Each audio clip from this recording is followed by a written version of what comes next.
albino mountain lion, a deer, bear. It was nothing like that. It looked totally like something out of a Resident Evil movie. And that was, this incident was a long time ago, and it's still fresh in my mind. It actually reminded me of a story that one of the past people in season 4, a young lady, she phoned in and said that she saw something to that effect. But yeah, hope you can use it. Love the podcast. Keep up the good work. Thank you. Thank you, caller, for taking the time to share that tale. Now, this one's interesting for a number of reasons. For starters, it's unlike anything I've ever heard. Almost. Of course, if you think about it, there's the Rake, Slender Man, the Wendigo, and even Skinwalkers. They all seem to fit the same description. Gangly, scrawny, white. But none of that really helps us put a label on what this thing is. Now, the fact that this took place in Colorado does lend a bit of credibility toward it being some sort of skinwalker-type creature. After all, the origin of the skinwalker legend does come from the West and Southwest. Now, the other aspect of this call that makes it highly interesting is the fact that our caller was a military police officer. I never served in the military, but I have had some experience with MPs, and I can tell you that typically, most military police are highly dependable people. So the fact that our caller is claiming this and going out on a limb, despite the fact that he's actually keeping his name anonymous, but he's still going out on a limb to share this story. To me, that certainly says something. Now, I don't think we'll ever know exactly what it is that he and his partner saw that evening, but I can tell you, whatever it was most likely up to no good. Thank you again, caller, for taking the time to share that tale. And that's going to do it for this episode. Monsters Among Us is written and produced by me, Derek Hayes. Additional support is provided by Addie Lloyd, Warren Pon Abbott, and Tony Bell. All audio used in this production is done so under the protection of fair use. And music for this episode was provided by Coag Music. Thank you all for listening, and until next week.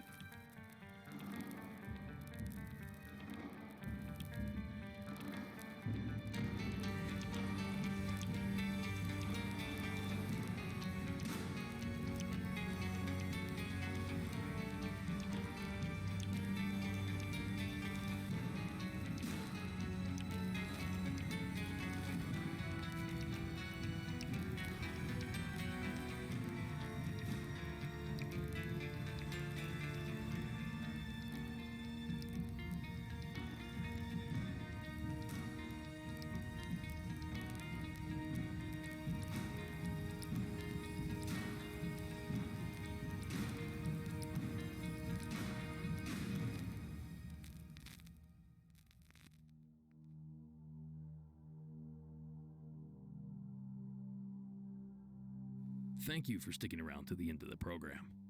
I have 2 written submissions for you today. A long one, a short one, but they both cover the exact same subject. Our first written submission was sent in by Brandon in the state of West Virginia. Hi, Derek. I discovered your podcast a few weeks ago after seeing you on Paranormal Caught on Camera, and I was excited to find this. I've been looking for a podcast like this for years. I wanted to share with you this experience I had back in the fall of 2007. We had just moved in with my aunt after my parents had to sell our old house. We were in a difficult spot. I spent a lot of time in the woods just to get away from the stress, and I always took a gun with me. I also have a fair amount of experience hunting, so I know what lives in the woods here. This day was dry because I can remember the leaves and twigs crunching quite loudly under my feet. But I wasn't hunting, so it didn't matter to me. I stopped to lean on a tree and text somebody when I heard all the squirrels suddenly go to the tops of the trees and start barking. That usually means a predator is nearby. So I raised the shotgun to my shoulder because you never know what could happen. It was a few seconds later and a deer bolted across the ridgeline around the curve of the hill. My eyes stayed on that deer because I was curious as to why they did that. I thought maybe it was me. Then I saw this black shape following behind it. Now, at first I thought it was a black bear. and I've seen those several times before, and they will usually leave you alone unless they think you have food or they have a cub. So I kept my eye trained on it. It walked out from behind a group of trees, and I see this huge tail hanging low behind it. My brain started to overload from me trying to determine whether or not it was a house cat, but it was just much too large. I've been hunting through these trees many times, so I know how large they are, and from that, I can say the creature was massive. I would say 12 feet from nose to tail. It turned its head at me once, then turned it again and started sulking after the deer. Also, a strange thing I noticed was that I never heard it coming. Never heard a twig snap or leaf rustle the entire time that it was walking. I told some of my friends about that at school the next day, and one of them told me, with a very calm face and tone, that it didn't surprise him because he knows of a family of quote-unquote panthers that live about a mile from there, and kids on ATVs see and hear them quite often. I remember he showed me a blurry picture on a flip phone of a black object in the woods, but you couldn't really make out what it was. I told my wife that I'd like to get a decent camera and go back and investigate, because it's something that has been on my mind ever since. And I'm certain if a large team of people came in here with the right equipment, that they would find something. Thank you for your time, Brandon. And not to be outdone, one other story. The following comes to us from Richard in the state of Iowa. Hi Derek, this is Richard from Sioux City, Iowa. I just saw a strange cat near my house. My dad and brother saw it first behind our house on the edge of a little wooded area. They told me which direction it was headed, and I was able to get a look at it when it was about 200 feet away. Its fur was black, and my brother said it looked like a cross between a lynx and a house cat. This cat was big. I'm guessing it was about the size of a bobcat, which is a subspecies of the lynx. I'm not sure what it was exactly.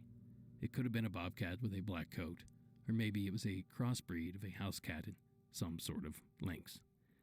Either way, thanks for your time, Richard. Well, thank you both for your stories. And as a witness of one of these ABCs, or alien black cats, I can tell you that it certainly eats at you. My experience happened over 30 years ago, and it's still all I can think about. There's something about these creatures that gets into your head. They're not so whimsical.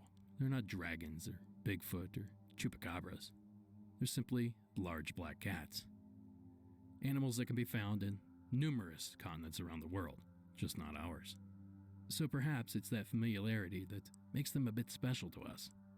Then again, it may simply just be a call of the wild situation, where it excites us to know that danger and mystery lurk just beyond the tree line.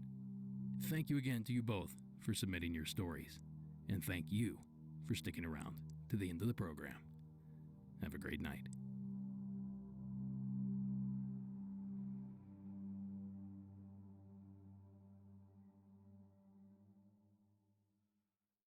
Tonight's episode is brought to you by Cryptic Crate, the first and only monthly box subscription service for fans of cryptozoology. Visit crypticrate.com for more information, and when you do so, use coupon code MONSTERS88 for 10% off your first crate.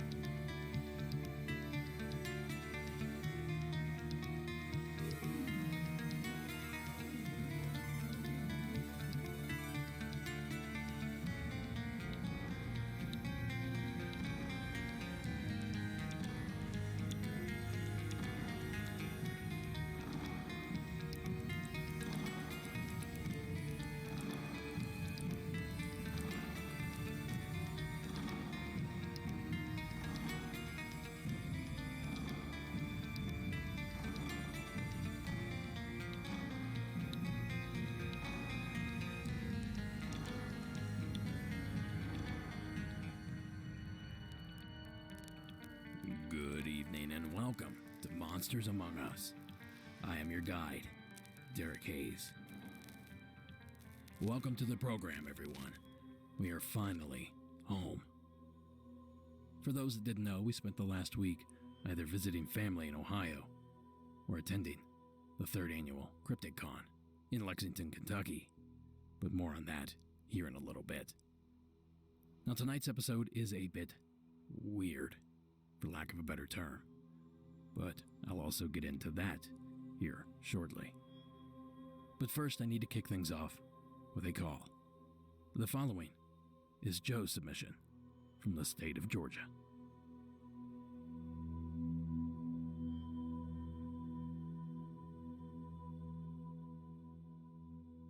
Hi, Derek. My name is Joe. I'm from Georgia originally, and I've got a kind of an odd story to tell. When I was around 12 years old, we lived on about a 3-acre plot, and there was a wooded lot between my house and the neighbor's house. And right along the wood line, we had a metal porch swing that we would sit on most evenings with my mother and father and just relax and talk about the day. And, you know, they would tell us jokes and stories and whatnot. And one night I was awakened from sleeping, and I heard the swing creaking outside as if someone were swinging on it, you know. And I ignored this and went back to sleep. For the next few nights, I would hear the same thing. You know, the swing was creaking continuously. And finally, one night, I got up and decided to just go outside and see who was out there or what was going on. You know, this was the middle of the night. It may have been like 10 p.m. or something. So I walked outside the front door, stepped off the porch, and I looked to my left just along the wood line, and I noticed there was someone sitting in the swing. So I walked a little closer. I thought it was my father at first. As I got closer to the swing, I realized that it was not my father. It was the devil. And he looked as if he were in human form. He had a red aura. And, you know, it was a very troubling thing to see. Oddly, though, I wasn't afraid. I was actually... It felt comforting and almost hypnotic, and he asked me to come and sit with him in the swing, and I told him no, and that he needed to leave. So the moment I said that, he disappeared, and the swing just abruptly stopped, and I was left standing in the front yard in total darkness, you know, alone. So I walked back inside the house, and my mother woke up, and she said, you know, what in the world are you doing outside? And I didn't tell her anything. I just said, hey, I thought I heard a noise, and I went to check on it, and I'm going back to bed. It was just a weird situation, but yeah, I mean, the face was very demonic and monstrous looking, and like I said, he had this red aura. You know, she didn't know my mother didn't know what I was doing outside. I've never told anyone the story, and it's troubled me for quite some time, you know, to think about it. And I actually thought that if I ever brought it up again or mentioned it again, that it would occur again. So I just shoved it back into my memory bank and thought, hey, you know, that's just a weird thing to happen, and never want that to happen again. But yeah, that's my story. Love the podcast, and best of luck with the show, brother. Take care. Thank you for that story, Joe. Now, this may come as no surprise, but I'm a bit of a Stephen King fan. Now, unfortunately, I don't have a ton of time to read books, but on occasion I will fire up one of his audiobooks while I'm doing some work around the studio. And one of those audiobooks I found in particular reminds me a lot of Joe's story. It's a short story entitled The Man in the Black Suit. Now, essentially, it's about a young boy in the early 20th century that encounters the devil while fishing one day. A devil with pale skin, fire for eyes, teeth like those of a shark, and a crisp black suit. Now, obviously, this story is pure fiction, but the way that Joe described his encounter, I couldn't help but make those correlations. So if you have the opportunity, I highly recommend you listen to King's story. You'd be surprised how similar it sounds to what Joe described. Thank you again, Joe, for taking the time to share your tale.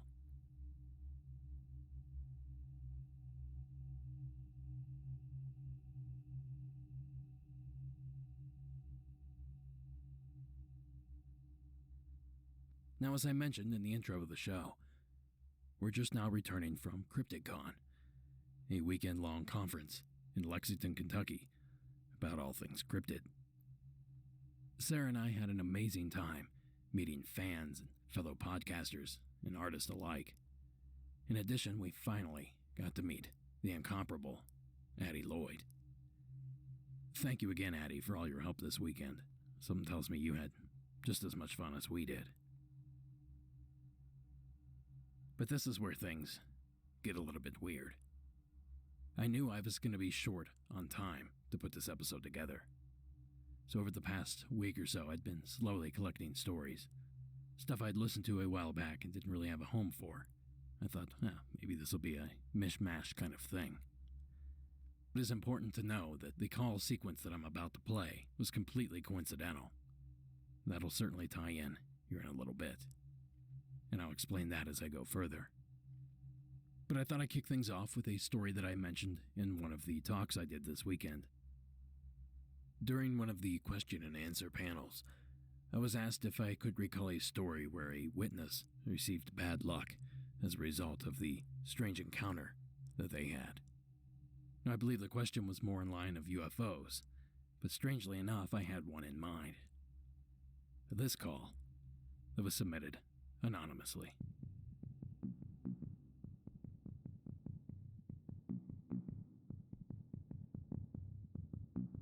Good morning, Derek. This story takes place in Massachusetts. Me and my sister go on a yearly spook tour, if you will, where we go to haunted locations or just check out cool locations each year. And we went to Salem, Massachusetts this time.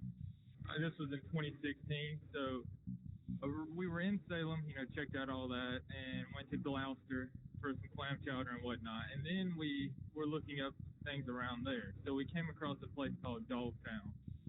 Dogtown's an abandoned city. It's been abandoned, I believe, 150 years roughly. So, obviously once we got there in park, me and my sister are both incredibly tall people. And you feel you just feel like as soon as you stepped out of the car that the energy is just drained out of you. So, we were walking and we're very fit people. So it's just weird that we would get this sensation randomly. And we're walking about a quarter mile into the trail. And it's Dogtown because there's literally feral dogs everywhere. So we're seeing these, and it's an incredible place to, experience. But then we see this creature, and I'm talking like full-fledged, like bipedal dog, a dog man, if you will. And he is sitting there about, I'd say, a football length ahead of us, because where we were at, it was an open area, but it's lined with trees. And it's just sitting there, and it's almost like it looked at us, and it literally just turned around and walked away. And it's one of them things, like we had the wits about us to pull our phones out and look in that area, and these were iPhone 7s, or it was the Plus, and the entire screen is almost like fizzled, like a static on a TV screen is what our phones were doing at that time when we tried to capture it. And as it walked away, we hightailed it out, but it was almost like we were stuck in molasses. That's not even the weirdest part, though. And while I say dog man, I have doubts that it wasn't some type of shapeshifter skinwalker because of the following events. We had the worst luck the following, I'd say, week. Our flight got delayed 7 times. 7. That's unheard of. It said plane maintenance, and whatever. Okay, we chalked that up, but that was one of the later events. The first thing that happened is we're in a rental car. The tire was flat. Like, we had just drove up there, everything fine. We get back to the vehicle, flat. Car would not even turn over. This is a brand new Camry, straight off of the dealership, or, the rental place. So, whatever. Those are 2, I guess, could be coincidences. Then, first time ever in our life, we get mugged. We have, what are the odds, mugged in freaking Boston? I guess Boston isn't, like, the best area. But getting mugged just seems like it's just weird. All three of those combined. And then the weirdest thing is that randomly we find out that we're not actually brother and sister. And this is 20 years later that all this happened after seeing this creature, that we find that out, that we're not even technically full brother and sister. Like, I remain anonymous for this reason. I'm telling you all this. But all those things compiled with other little things, Dogtown is one of those places that if you ever want to experience how bad your life can be, go there, and you will. Thanks for the call. Love the podcast. Have a good one.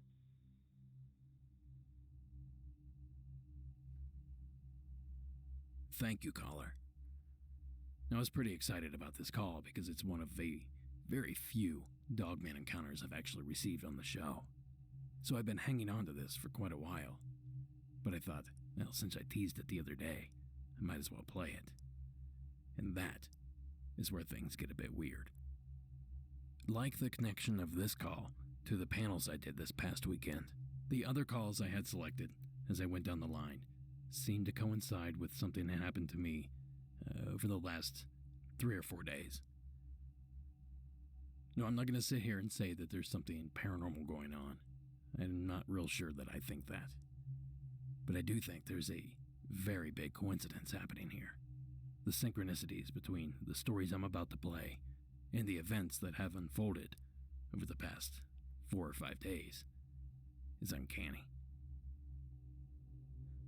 So our next step in this wild ride sends us to Canada. The following is Jessica's call.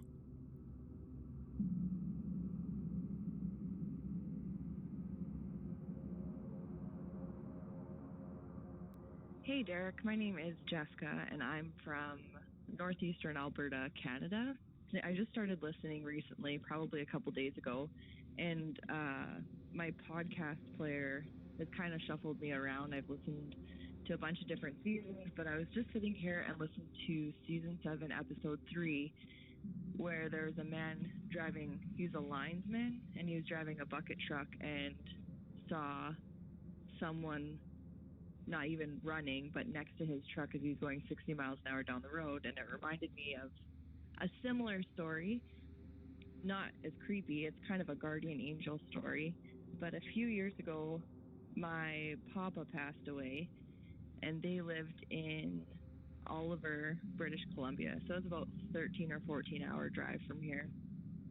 So I drove down there for the funeral. I was there for a couple of days. And right after the funeral, I had to drive home because I was starting a new job 2 days later, so I didn't want to call in and miss my very first day of work. So I left Oliver about 3 o'clock in the afternoon. Pretty uneventful drive through the Rocky Mountains. Nothing creepy or crazy. It was probably about 3 o'clock in the morning, and I was just coming up to Edmonton, which is about 3.5 hours from where I live. And I was getting pretty tired, so I was considering, once I got to the other side of Edmonton, I was going to pull over and have a little break, maybe take a short nap, and then continue on my way home. So driving along, there's no traffic. It's a completely dead road. It's dark. It's clear night. It's middle of May, so there's lots of snow here, but usually middle of May, it's not bad. The roads are clear. Next thing you know, I wake up coasting down the road at 20 kilometers an hour, which isn't very fast, and the seatbelt light for my passenger seat is flashing at me like the person that's sitting in my passenger seat needs to put their seatbelt on. The only thing is there's nobody in my car with me, and I was driving dead center of the yellow line. I was just coasting up the middle of the highway. I looked at the clock, and it had been it was about 6 minutes since the last time I had checked. So I don't know if I was asleep for 6 minutes or what had happened, but I went from traveling 110 kilometers an hour to a measly 20. So I sent up thanks to my papa. I'm just assumed it was him watching over me on my way home. Must have fallen asleep at the wheel, and my best guess is he took my foot off the gas and made sure I didn't hit anything. So yeah, that's my guardian angel story. It's not as creepy as that man in the bucket truck, not even close, but it made me think of that. So yeah, thanks for letting me share my story, and I hope you all have a great night. Thank you, Jessica. So here's the weird part. My mother-in-law and sister-in-law wanted to check out this whole CryptidCon thing. We'd been talking about it for quite a while. And they know nothing about the cryptozoology world other than I'm involved. So they made the trip from Cleveland all the way down to Lexington and joined us for part of the weekend. I'm going to touch on more of that here in a little bit, but the important part is that they left earlier on Sunday, headed back to Cleveland. And it was on their trip back that my sister-in-law, who was driving the vehicle, witnessed a nasty accident. Now, according to her, the car in the other lane was doing barrel rolls down the interstate. And she said, and this is the weird part, that as the vehicle came to rest in a normal driving position, the driver of the vehicle miraculously appeared outside the vehicle, standing just feet away. Now, the way she describes it, it was an instant. The second it landed, he was already there. And she didn't remember seeing him ejected from the vehicle or climb out real quickly. She just said the vehicle landed and he appeared. Now, I realize this is a stretch to assume that the guardian angel that Jessica claimed was protecting her is also maybe the same phenomenon that's going on here in this story. That, catch this, my sister-in-law, Jessica, witnessed. Okay, I get it. You're not convinced. It gets deeper. Our next call of the evening comes to us from Mike in the state of New York.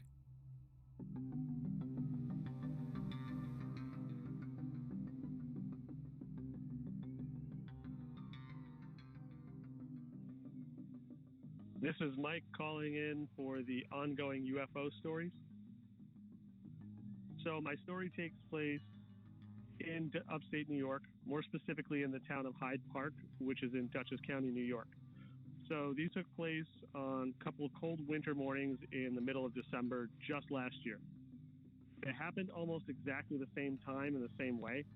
It's usually about 5 a.m., still dark out, cold, clear winter skies. I was just taking one of my dogs out to go to the bathroom, and I usually just look up at the sky while they're busy looking for shooting stars, passing airplanes, or constellations like Orion's Belt or the Big Dipper.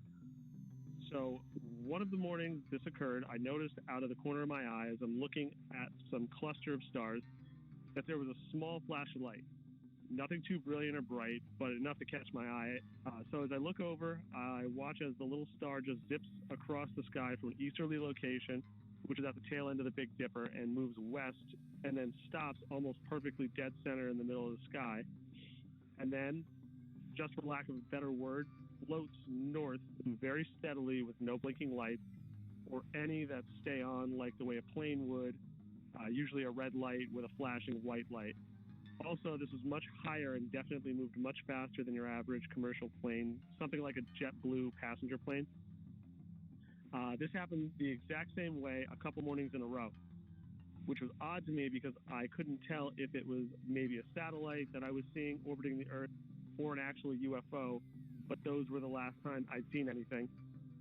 Then, one morning a couple weeks ago, later at the exact same time, doing the exact same thing, I noticed a small star just blinking out of the corner of my eye and then take off from its position, but this time it headed south. Again, still traveling at a much quicker speed than a normal airplane would. These incidents happened weeks apart from each other, and I'm not saying that I'm exactly sure what I saw, but I know for sure it wasn't a plane. Thanks for letting me call in and tell my story. I absolutely love the show, and keep up the great work. Thanks. Bye. Thank you, Mike. Now, several months ago, Mike actually reached out to me asking for help. He didn't submit a story per se. It was more that he was telling me about the encounters he was experiencing and looking for answers. Now, it probably surprises no one that I had no answers to give him. But what I did do was practically beg him to call this story in. Now, I told a bit of a white lie to Mike. I said, I have an idea for this. I want to use this and such. But the reality was I had no idea why I was asking him to do this. I didn't really have anything planned out, so to speak. So, it's been sitting on my desktop for about, 2 or 3 months now. And I decided, let's finally get this call in. It's a pretty good story. But after I listened to it again, I realized it correlated with something that happened yesterday. And this is admittedly the loosest connection of this entire strange sequence. Now, you see, yesterday, on our flight back, I uploaded some documentaries onto my iPad. Now, one of those documentaries that I watched was entitled Into the Light 2, which was supposed to be about spook lights, but this one took a bit of a squatchy turn. Now, the part of the documentary that correlates is the fact that they found a strange location in Arkansas, a place called Board Camp Crystal Mine. Now, what caught my eye here was the fact that this place seemed to have activity every single night. They've captured trail camera photos and videos of rocks seemingly moving on their own. Any metal that comes in contact with the mountain becomes magnetized instantly, and there's plenty of Sasquatchy activity. Now, I distinctly remember my thoughts while watching this program. I thought, there seems to be activity nightly, and the activity captured is somewhat exciting. I find it interesting that I watched a convincing film showcasing regularly occurring activity the day before randomly selecting a call about randomly occurring activity. Then again, as I said before, this is by far the loosest connection. Now again, that film was called Into the Light 2, and it can be found streaming on Amazon Prime. In addition, I've linked to it in tonight's show notes.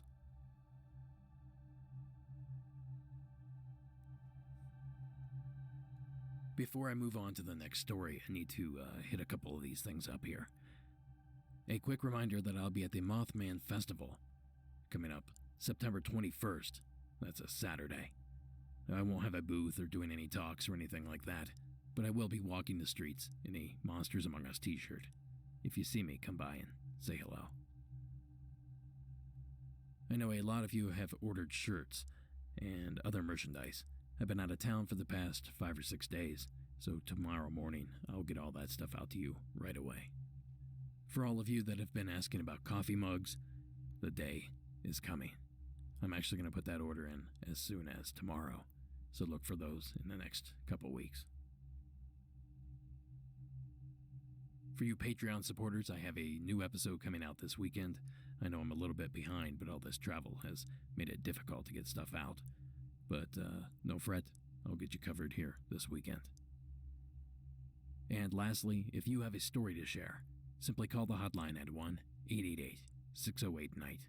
That's 1-888-608-6444. Or visit the website at monstersamonguspodcast.com. Okay, let's get back to it. Our next story of the evening takes us to the state of North Carolina. The following is Jeremy's call.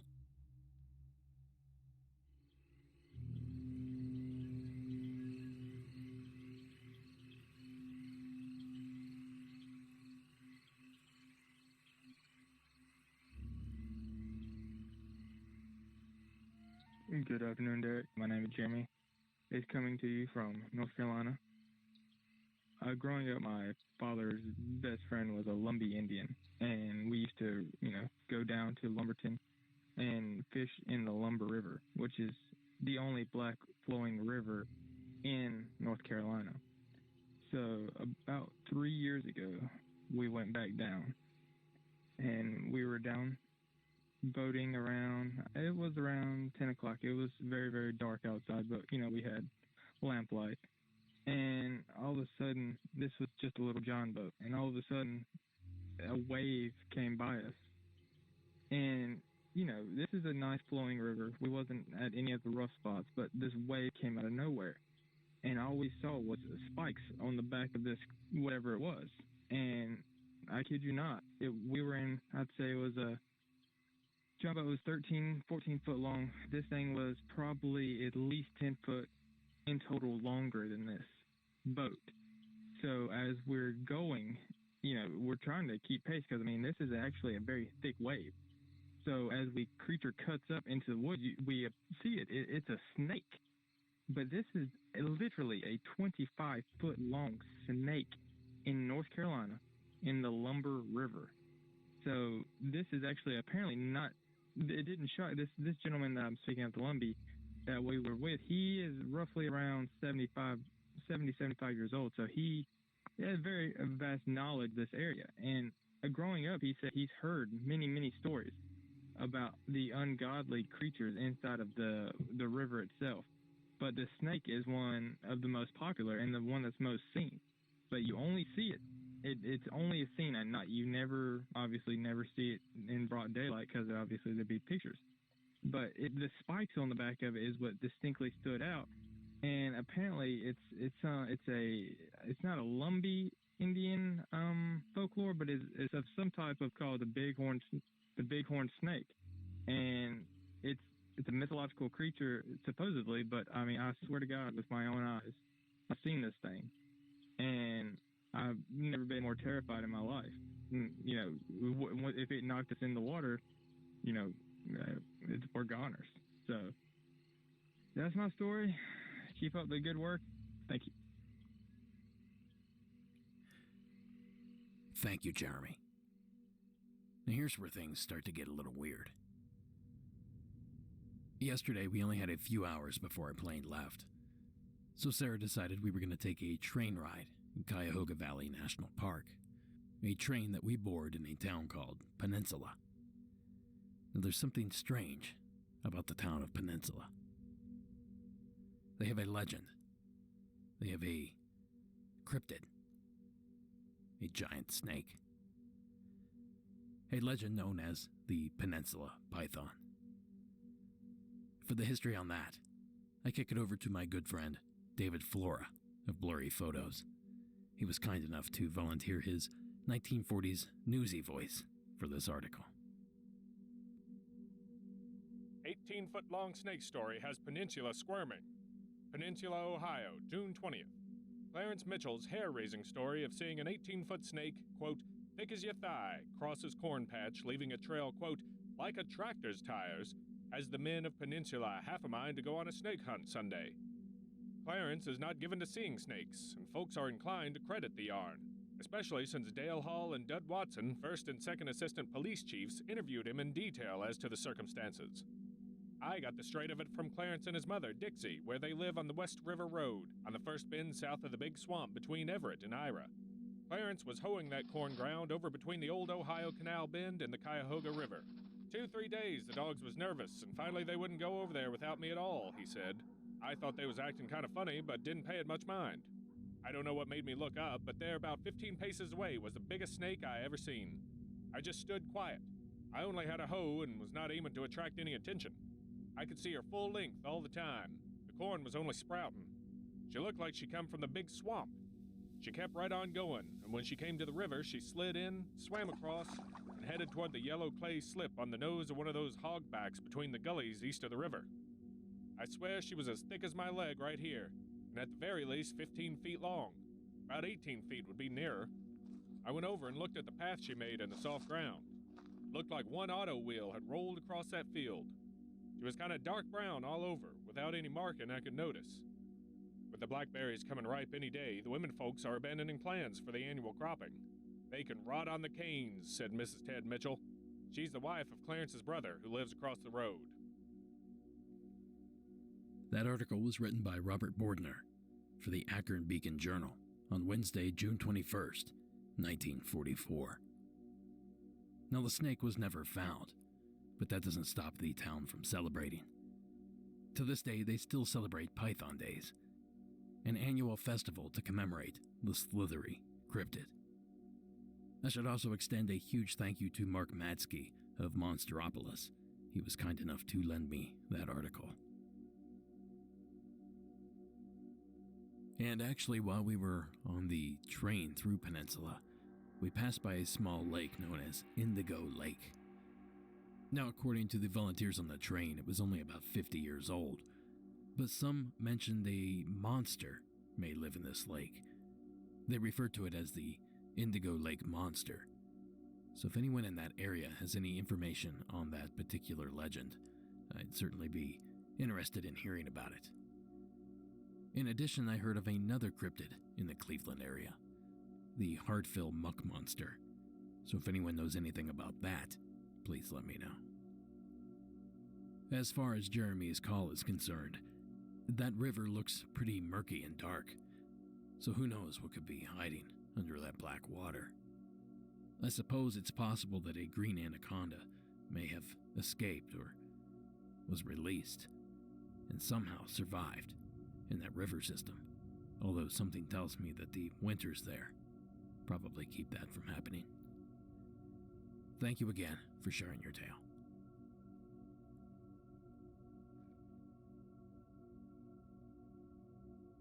So obviously, all of these calls seem to line up in some way with the past week that I've experienced. And I needed one more to round out the entire episode. So, I decided to do a little experiment. I toggled through my email, which I have several pages of unread submissions. I get several a day, so it's hard to keep up. And landed on a page. Granted, my eyes were closed. Picked one of those random emails and played the call. To my surprise, it came from a city that I'd just driven through twice. Of all the cities in the world, somehow Cincinnati came to the top. The following was submitted anonymously. Hi, I'm just calling to talk about a story that happened across from the cemetery where I live, Spring Grove Cemetery in Ohio, Cincinnati, Ohio. I have a few stories about the cemetery. They're both ghost sightings. The first one happened maybe 5 years ago. It was the first time we had a new bass player in our band. I used to be in a band. And he was driving up past the cemetery on the way to our practice space, which was on the other side of the cemetery, actually still facing the cemetery, like way on the other side. And he showed up to his first practice, and he was white as a ghost. We were like, what's wrong? And he said, I just saw the freakiest thing.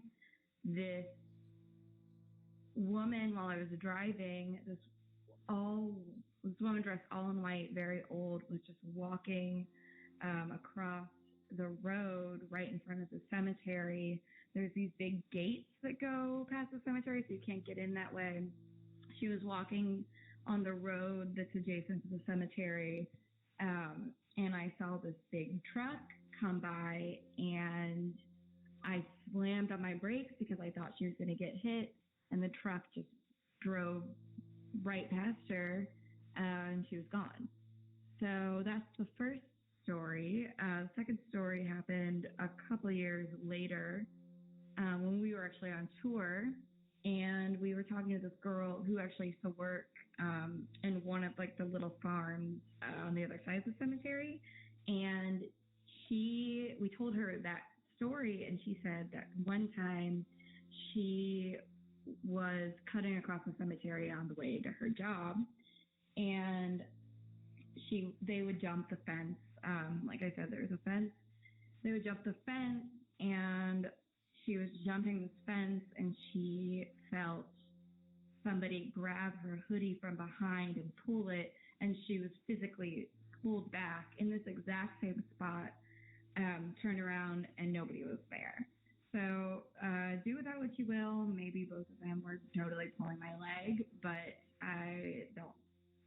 They're pretty trustworthy people.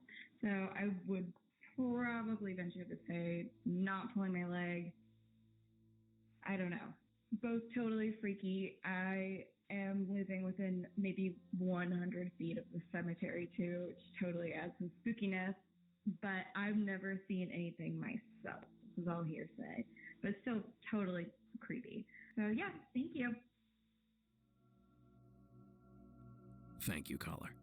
I remember driving through Cincinnati each time thinking, I should spend more time in this town. Of all the Ohio cities, it's by far the one I've spent the least time in. And that's strange because I grew up a huge Cincinnati Bengals fan and Cincinnati Reds fan. Now I have a bit of full disclosure here to share with you. That is actually not the call that I clicked on. The call I clicked on did come from Cincinnati and did mention the town several times, but unfortunately, the quality of the call was so low I couldn't share it. So I did a search and found another Cincinnati call. And as it turns out, that one cut off halfway through. Luckily, there was a third submission, and then a fourth. So I'm going to go ahead and share that fourth submission with you now as well. So I should mention that if you called in and your story was about the Cincinnati area, you need to call in again, because your call is unusable. So back to that additional Cincinnati-themed call. I'm going to suggest that if you have young children listening, you may want to turn this off or take them out of the room. There's no vulgar language used, but the situations are a bit adult in this next call. So without further hesitation, the following was submitted anonymously from the state of Ohio.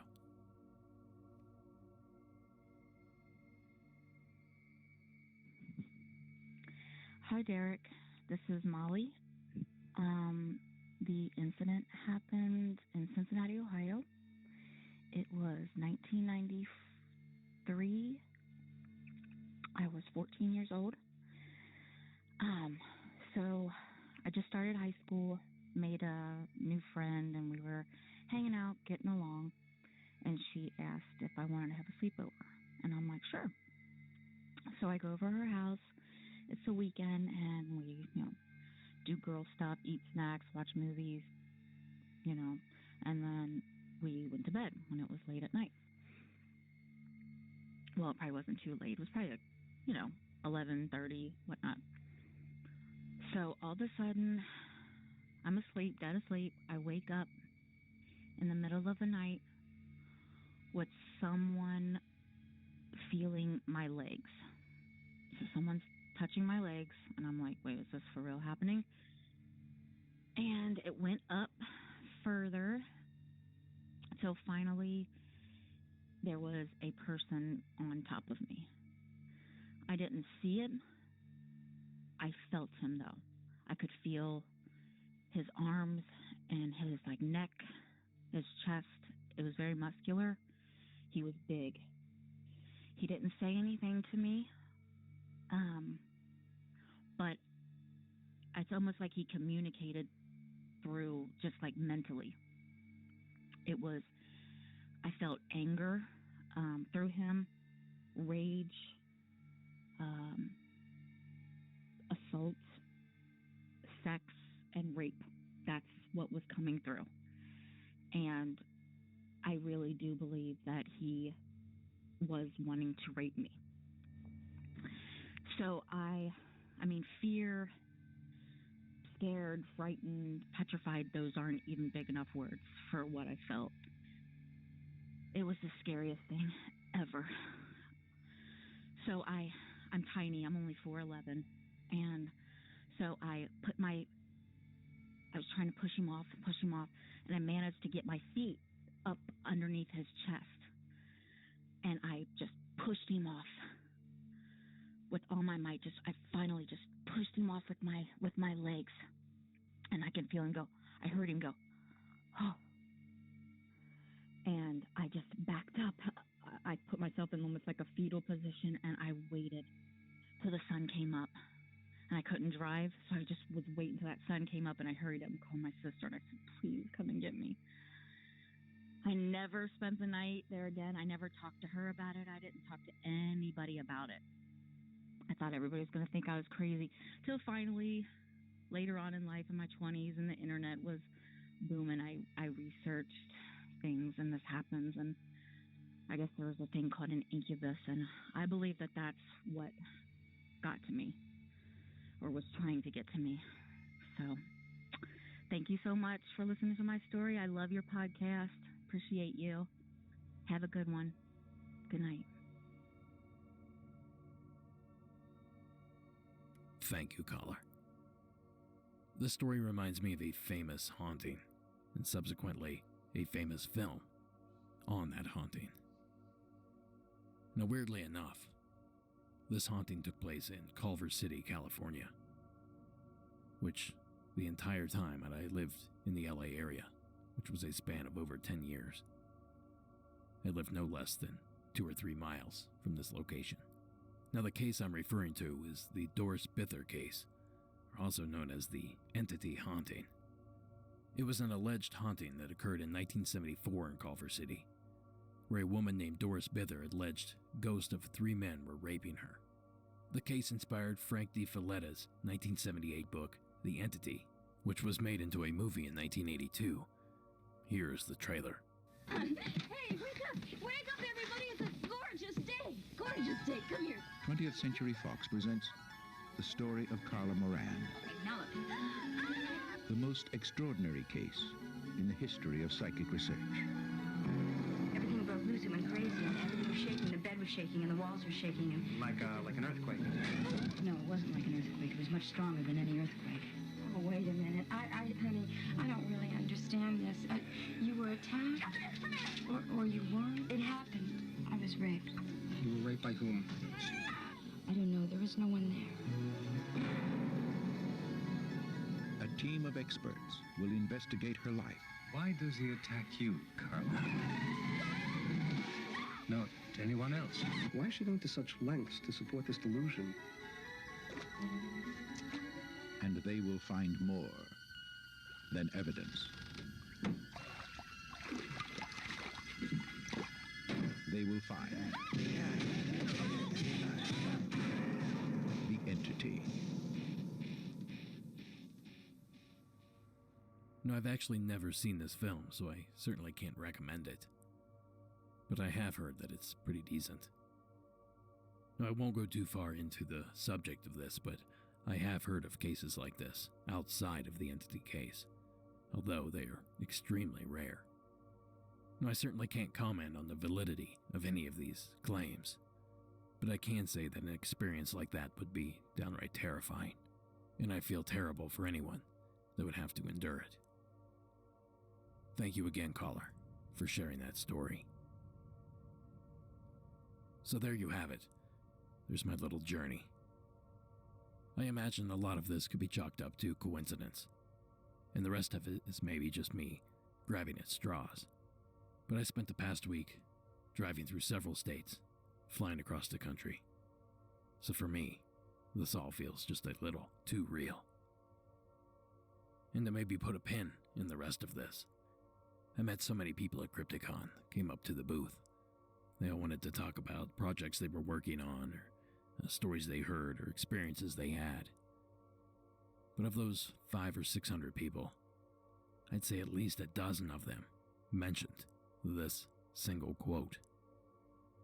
And it's from John Keel, the author of Mothman Prophecies, and the quote actually stems from that book.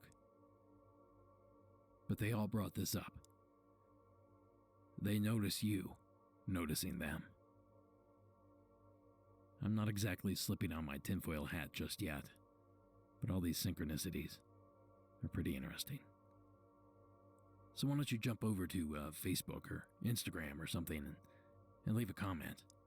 Let me know if you think I'm grabbing at straws and making invisible connections, or if maybe there's something stranger going on here. And that's going to do it for this episode. Monsters Among Us is written and produced by me, Derek Hayes. Additional support is provided by Addie Lloyd, Warren Pond Abbott, and Tony Bell. All audio used in this production is done so under the protection of fair use. And the music you're hearing is from the talented Coag Music. Thank you all for listening, and until next week.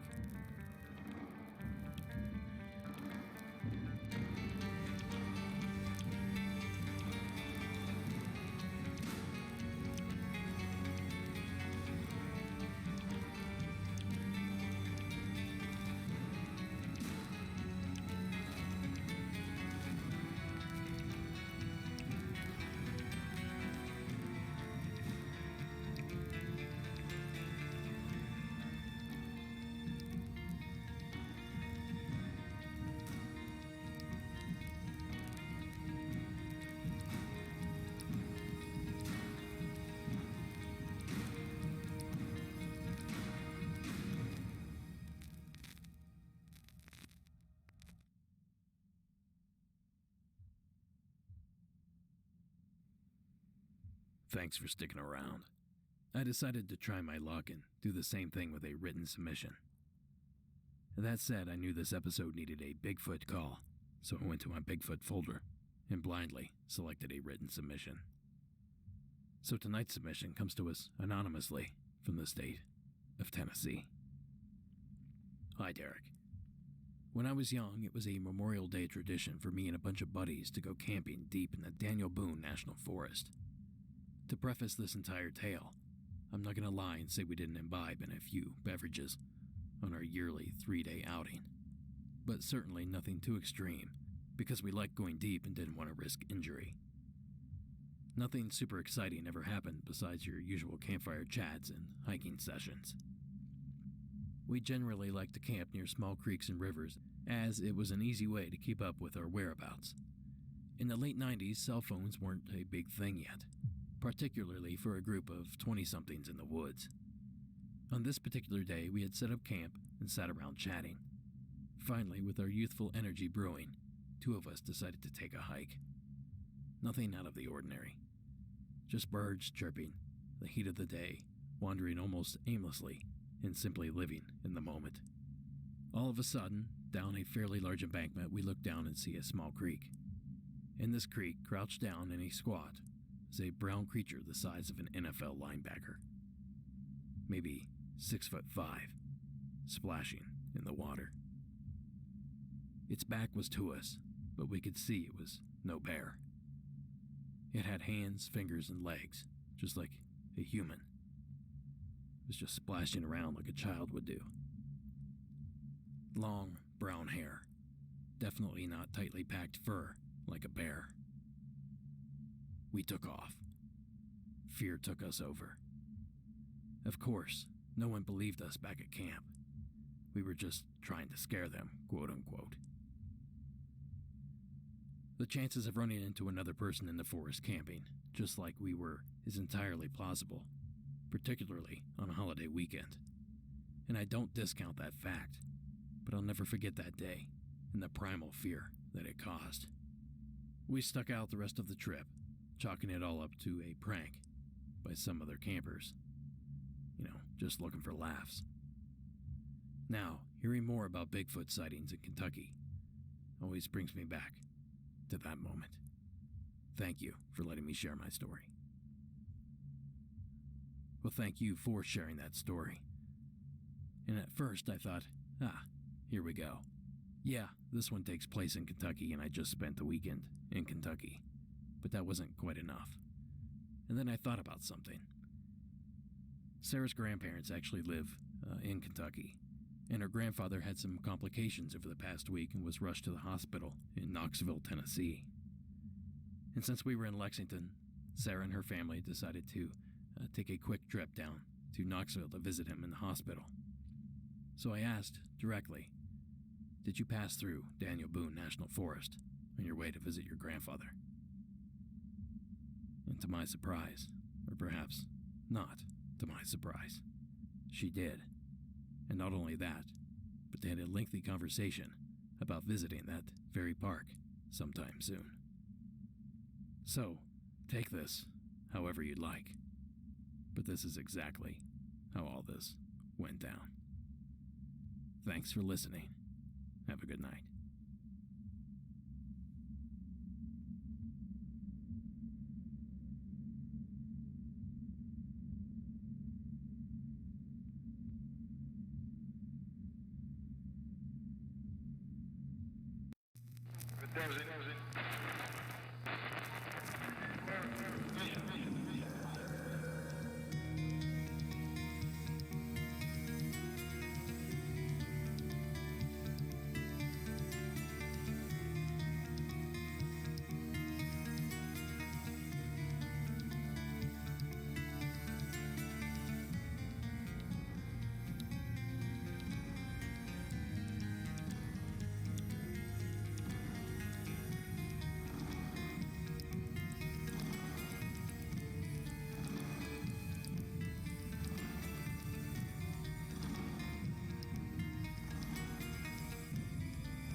Good evening and welcome to Monsters Among Us.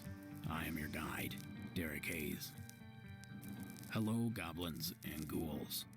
The witching hour is upon us, and boy do I have a collection of stories fitting for that hour. Now here at the studio, we are in the midst of a snowstorm. At one point this week, they were predicting over 30 inches, but luckily, so far, we've only received 3 or 4. But a little snow and a global pandemic will not keep the Monsters Among Us episodes from dropping. So buckle up, clear your mind, and dim the lights, because Luella from Ohio has something she would like to share.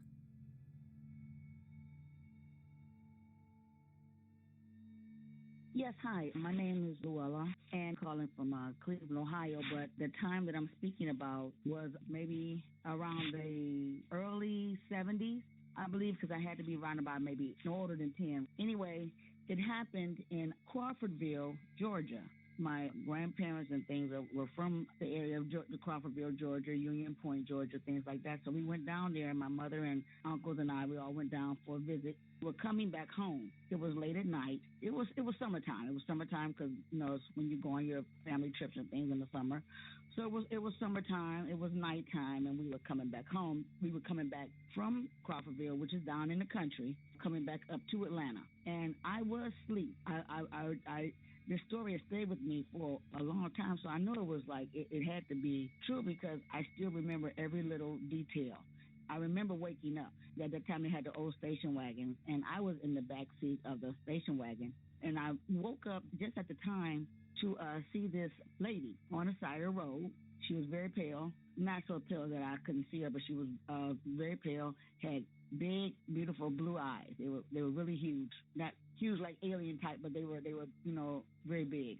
Long hair, just stringy hair, just like blowing, and it was blowing like to one side. I think it was like blowing like to the right, just blowing to one side of her, and her dress was blowing, you know, and like the wind was blowing.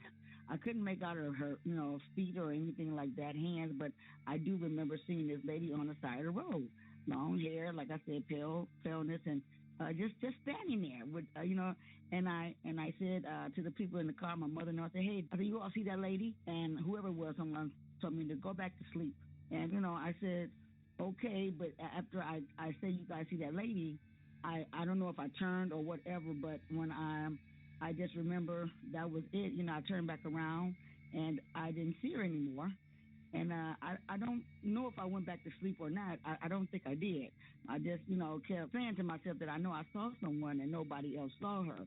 And, you know, they say you were in sleep and you woke up, but I wasn't in a dream. I was woke and I know what I saw, you know. So that was, I usually try to look up things like that and, you know, see if anything else anybody else saw anything around about those times. And I know they can happen down there in the woods, like in the country and things like that. But then that kind of got me interested in paranormal activity as well.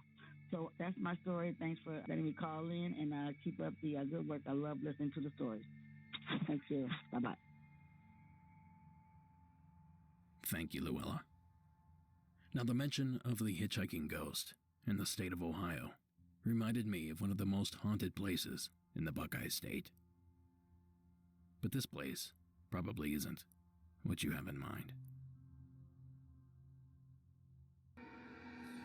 The first place they wanted me to talk about is an incident that occurs, not occurred, occurs in the village of Bantam, where State Route 125 and 222 meet, east of the Starlight Drive-In and between Amelia and Bethel.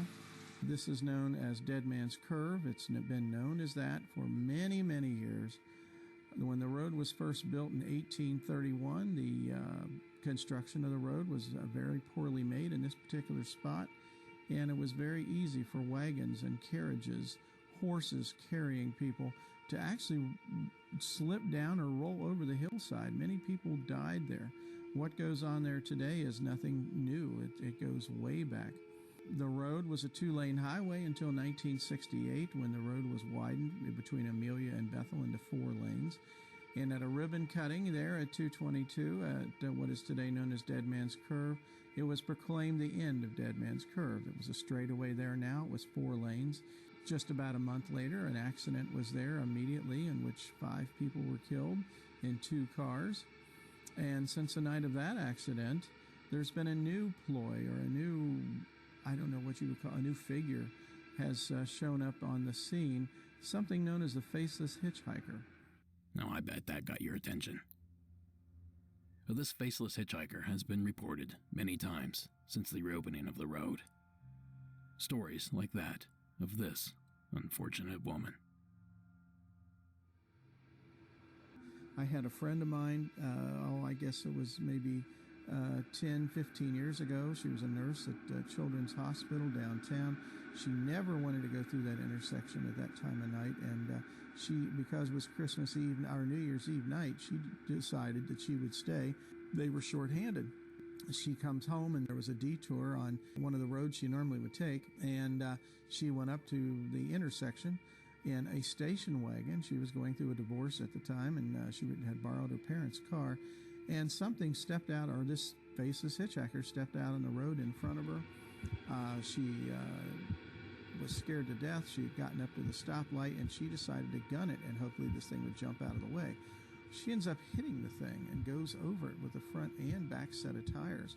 And as she made the turn onto 222, she was horrified, realizing she might have killed someone herself. So she decided she was going to check and see. And as she's putting her backup lights on, she's approaching where she had hit this thing, this figure, this being, and it had gotten up already and was just within a few feet of her car.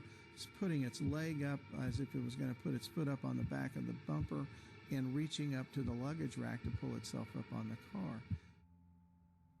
Now, both of those clips come courtesy of Dark Figure Productions. A few of the other descriptions on this video make it sound more like a Sasquatch-type creature than a ghostly apparition.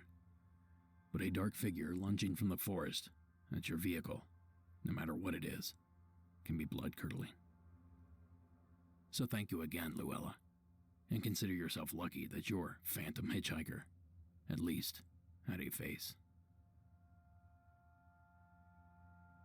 Now, keeping roots in the state of Ohio, I met the following gentleman at last year's Crypticon.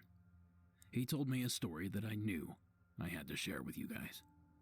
Well, thankfully, Tracy called in, and he shared this experience.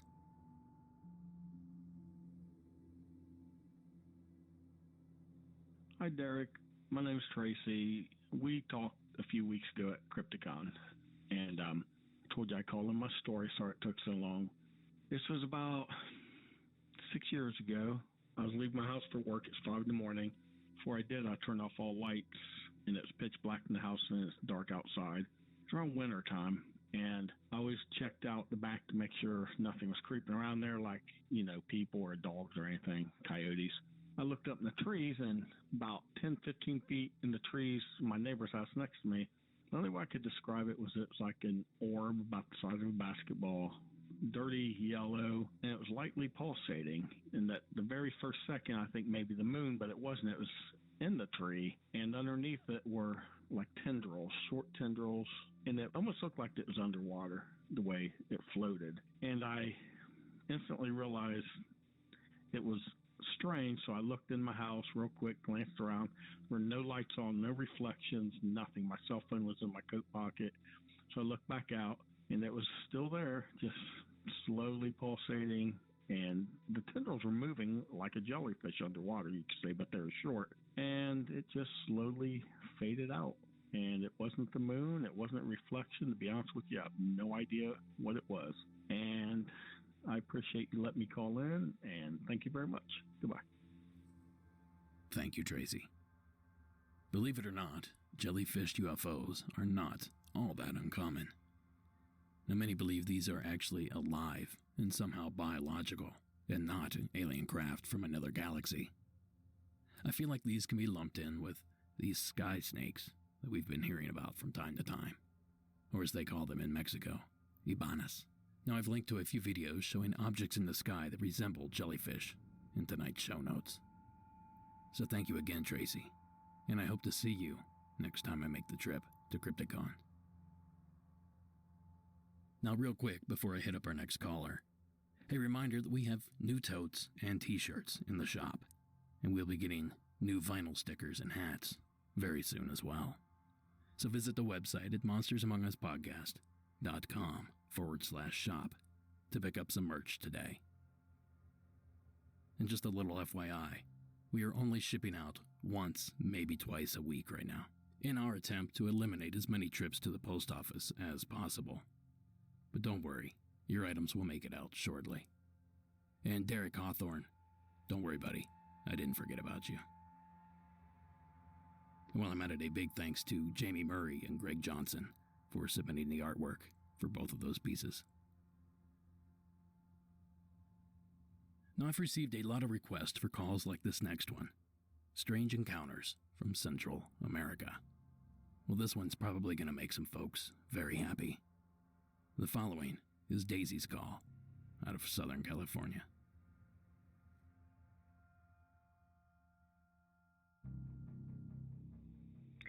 Hi, Derek. My name is Daisy, and I'm from Highland, California. So today I have a story that's not my story. It's actually my mother's, and she told me this over the holidays. It's two incidents. The first one took place, she said, about summertime. This was in 1984 when she was a teenager, and it was in Guadalajara, Mexico. She said that she was going to go for a run with her friend, and the place where they would run was this dirt field by their house. And she said that this typical morning, she didn't feel like waiting for her friend, so she started walking on her own to the field. And she said that she sat on the brick wall to wait for her. And as she sat down, she noticed this black horse was just running in circles around the field. And she said she didn't think much of it until the horse, kind of circled by her. I swear to you, I don't think she's lying. She was being very honest when she told me this. She even looked scared. She said that this horse was super dark, like blacker than black, and she said he had bright red eyes, and his legs were weird. She said that it had a goat leg and a chicken leg, and she said that she was just staring at it, and I guess her friend had seen it as well as she was walking by. And yeah, I don't know what they did after that. She just said that that's one of the things that she remembers that was super frightening to her. I don't know what to make of it. Maybe you have any ideas? Also, another thing that happened to her the same year, but this was later on at the end of the year in December, she said that for Christmas Eve, everybody in their block would have like a bonfire, and she said this Christmas Eve, she was one of the last people out there, and my grandpa kept calling her to go in, and she's like, okay, hold on.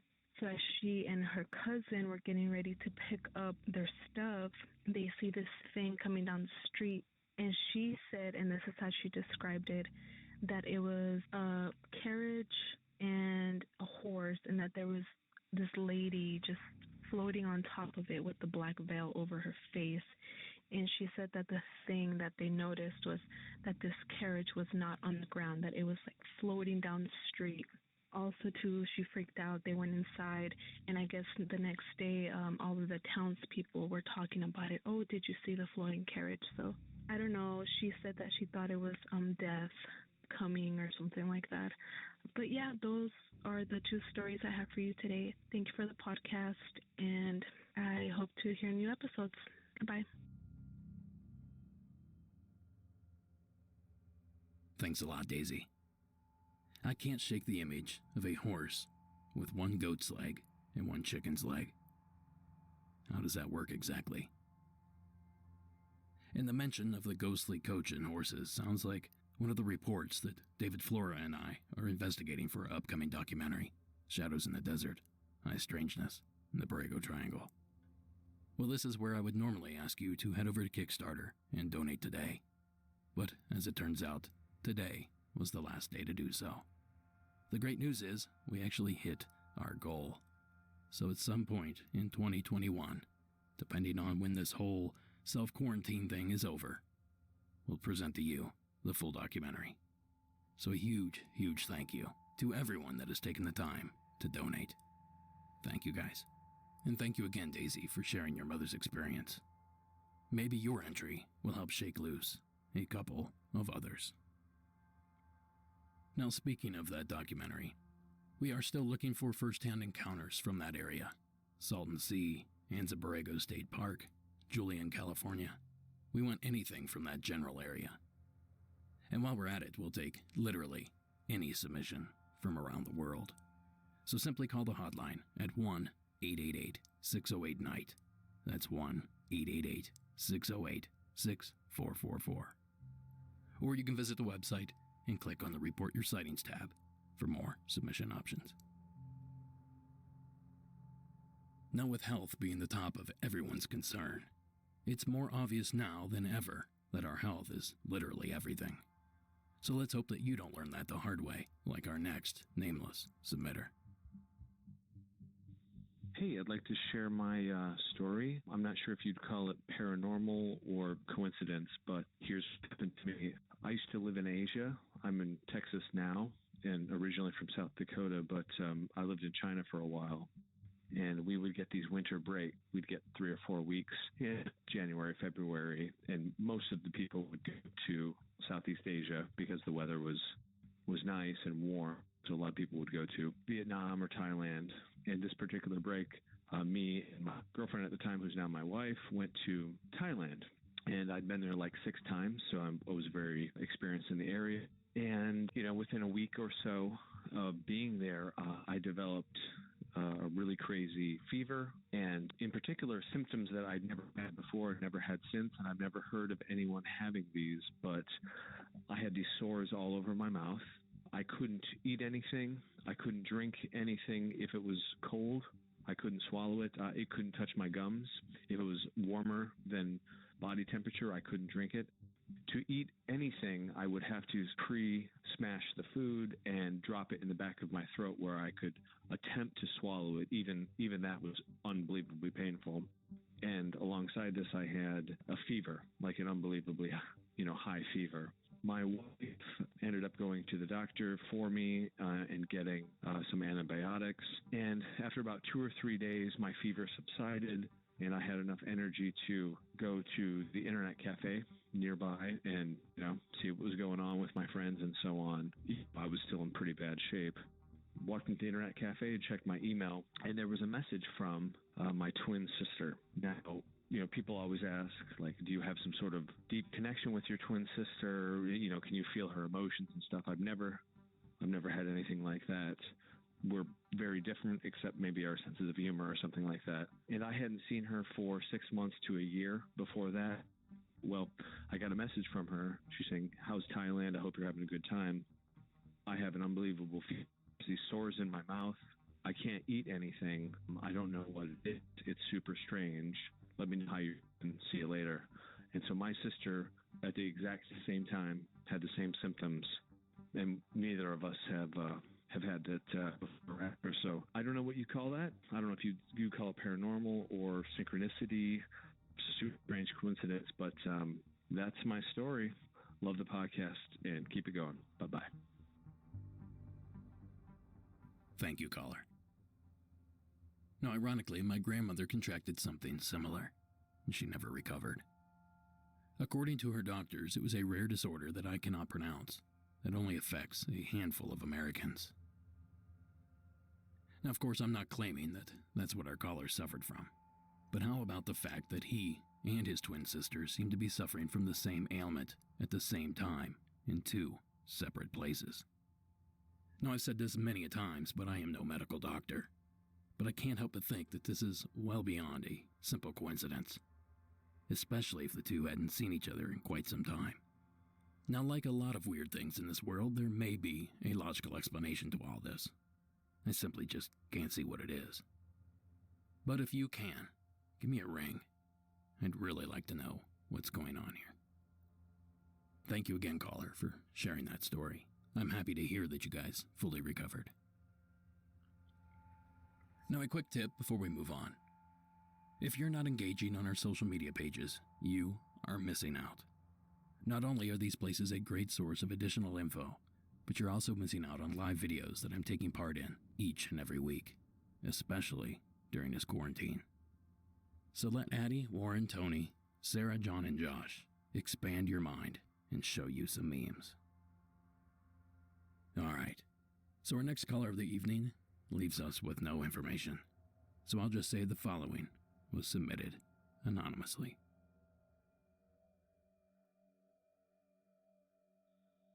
Hey Derek, this is a quick story. So I've heard a few people calling in on UFO and alien related calls, and I just wanted to call this one in. So ever since I was a kid, I've been super scared of UFOs and aliens and everything, which I think a lot of kids are.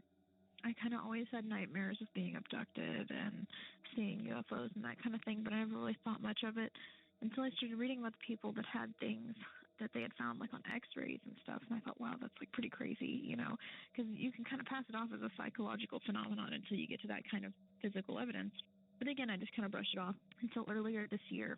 I rode on an airplane for the first time, and in addition to riding on an airplane for the first time, I went through airport security for the first time, and on my outgoing flight, I went through the metal detector and they flagged me down and said, okay, hold on, stop, we have to pat you down. And so I'm looking up at the little screen there that shows the little map of the human body, and it's flagged something on my left ankle. So I think, okay, that's weird. I don't have any pins or anything, and I've never had any medical implants or anything. I'm not wearing any jewelry, but they pat me down and say, okay, you're good, send me on my way. And I kind of asked one of them about it, is that, is there do I have some kind of weird iron buildup in my foot?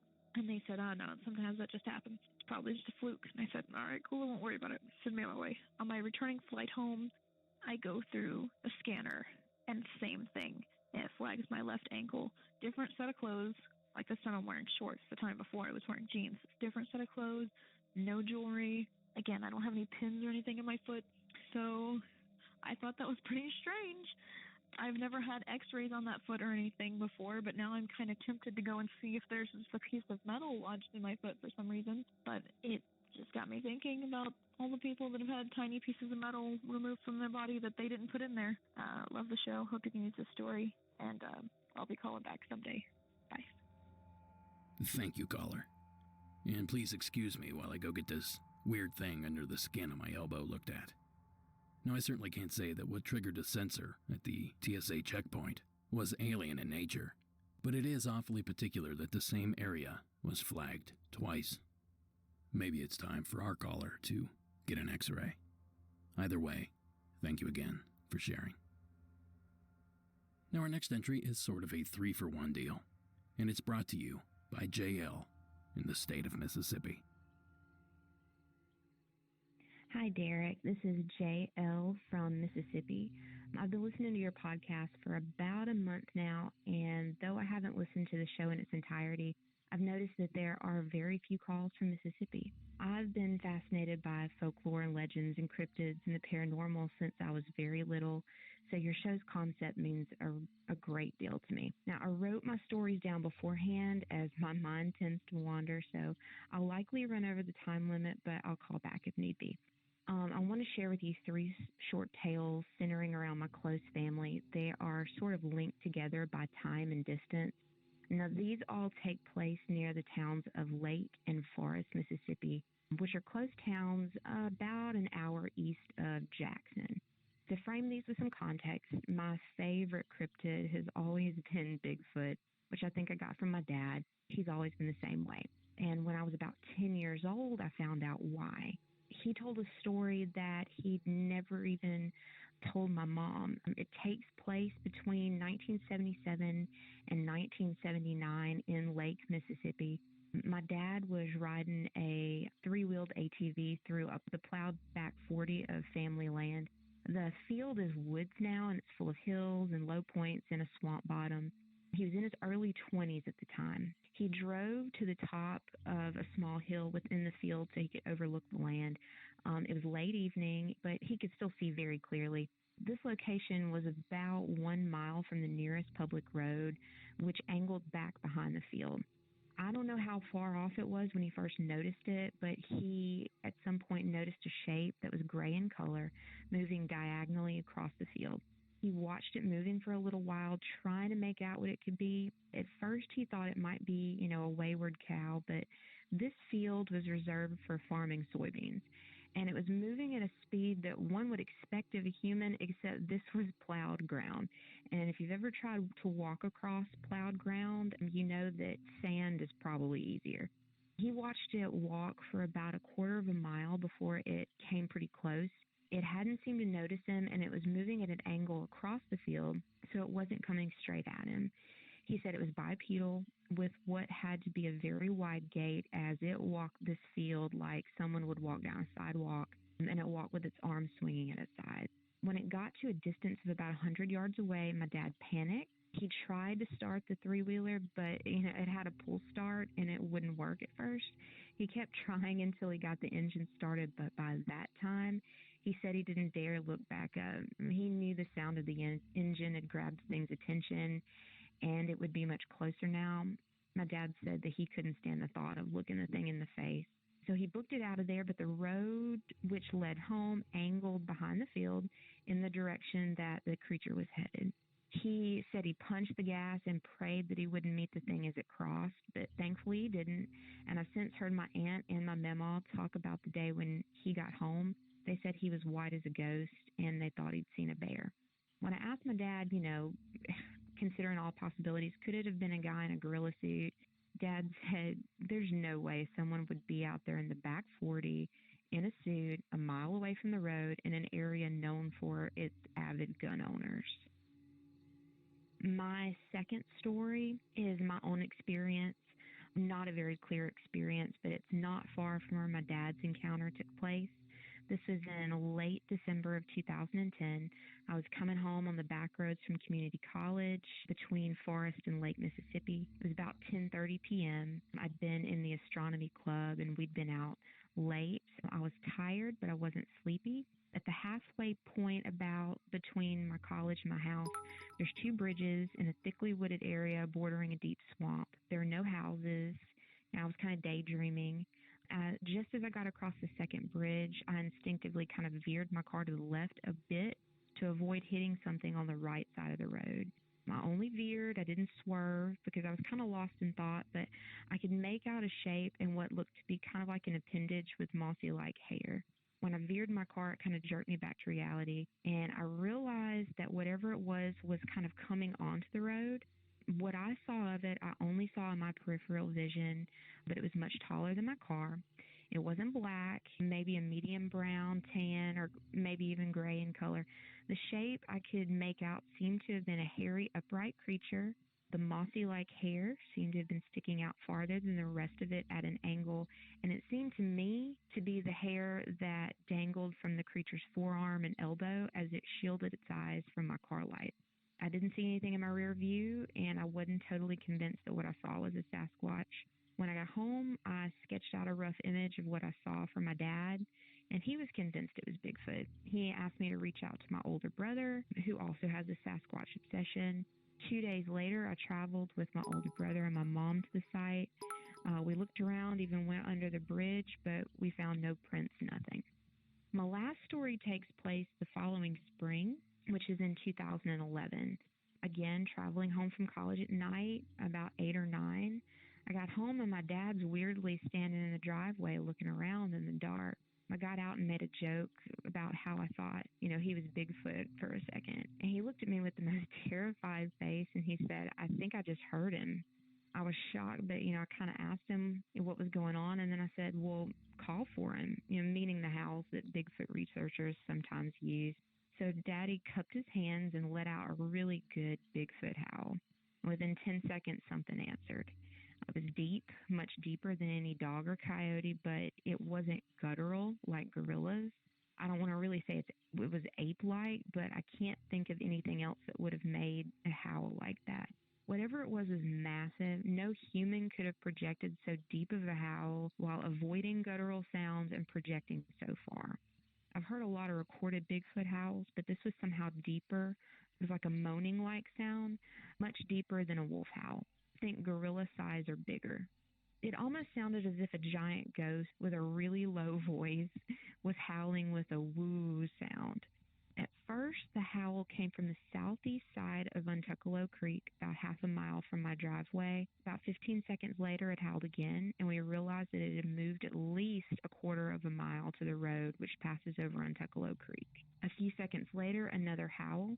It had crossed the road and was now to the northeast of the road, which is on our side of the road. It had to have traveled half a mile in less than 30 seconds. It was coming back into the deep woods into Untuckalo Swamp. At this point, we ran inside to get my mom, and then we all ran out the back door of the house. We heard the howling one last time, which had to be about a mile from where I heard it first howl. It was almost to the swamp at that point, so the howl was more faint. That was the only howl that my mom heard. She was pretty skeptical until that night, and now she considers Bigfoot a real thing. Those are my stories. Notice the connection to deep swamps in each of these stories. Most of the really deep swamps in my area are inaccessible to most of the year due to mosquitoes and snakes, and some of them, like Untuckalo, run so deep that I doubt any human has ventured back there in a long time. We used to go some when I was little. It's a very eerie place, but we couldn't fully access most of the swamp. I should also mention that my older brother has had conversations with some of the old-timers in our community about my dad's encounter. My brother refuses to use any names, but he has told us that Daddy was not the only person to see something strange roaming around Lake Mississippi in the late 1970s. Anyway, those are my stories. Thank you for all your amazing work, Derek. The show really helps establish a sense of community for those of us that have had strange encounters. Take care. Thank you, JL. Now, Mississippi is one of those states that you wouldn't expect to hear a Bigfoot report out of, but many don't realize just how remote and secluded some of these swamps can be. I think JL made that point quite perfectly. Now, despite the fact that Mississippi only has 23 official reports on the BFRO website, one of the most interesting Bigfoot videos, at least in my humble opinion, was actually captured in the Magnolia State. On October 28th of 2013, a man named Josh Highcliffe uploaded a video. His description reads, "I was out hunting hogs, just sitting in part of the swamp. I have heard them before. It's not too far from the road. I was wearing hunting camo and just sitting, dead still, waiting for it to get dark, because that's when the hogs come out.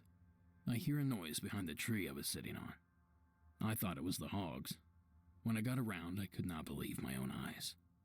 There was this huge black thing, crouched by a dead cypress about 50 yards away. I thought it was a hog, but saw these big shoulders and a head, upright with hands. It looked like it was digging out the stump. My first instinct was to turn and run. I didn't even think about shooting it. Then, I know no one will believe me, but it was like everything slowed down. I was scared. I took out my iPhone and started videotaping it. I guess I pushed the record button twice because it stopped blinking red, but I pushed it again.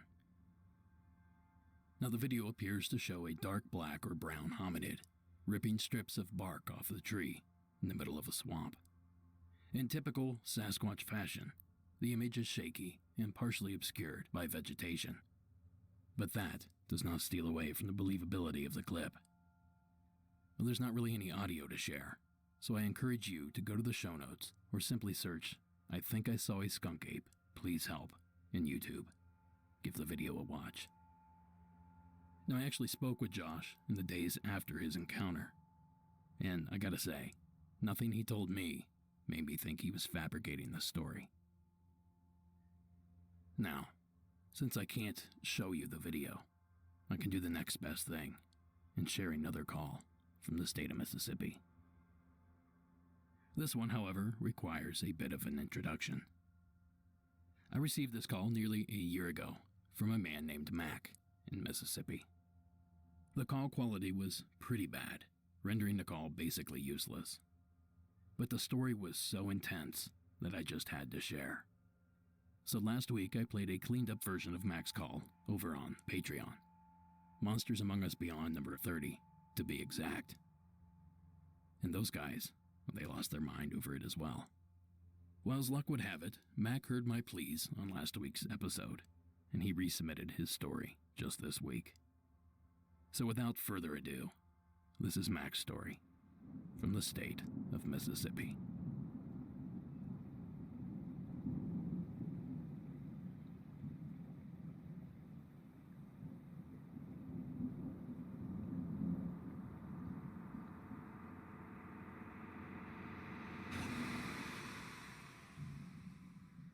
Hey Derek, this is Mac from Mississippi.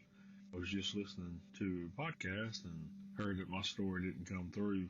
It's too staticky, so I figured I'd record it and email it to you. That way the quality would be a little bit better than trying to be on a recorded phone line. Like I said, I was out deer hunting. I was in a climbing stand and I climbed about 30 foot up and I was sitting there. I lost my balance and foot got out from underneath me and I fell. Didn't have a safety harness on or anything like that. I should have, and I do from this point on. But I fell and I was 30 foot up in a tree, so. What was that? Anyway, I fell and hit the bottom rung limbs. I was in a big oak tree, and when I hit the bottom limbs, it's probably 8 to 10 foot off the ground when I hit, and they kind of caught me. But I later found out that I had broken my back and I couldn't move. But when I hit, I passed out. I blacked out, and I wear glasses, and my glasses fell off. My gun went somewhere. I later found it, but at the time, it just fell. Didn't have it with me. Wasn't tied to anything. It just fell. So I get awoken off the tree with agonizing pain, and I'm being, like I said, I'm 8 to 10 foot off the ground, laying on these trees, and I'm 5'10", 320, 325. I'm not a little guy, but I was being lifted off these limbs and supported underneath my neck and on my rear end by just these gigantic hands. And my glasses fell off, and without those, man, I am blind. I can't see a piece of paper 3 foot from me. I can't see unless it's right up on me. So my glasses fell off, and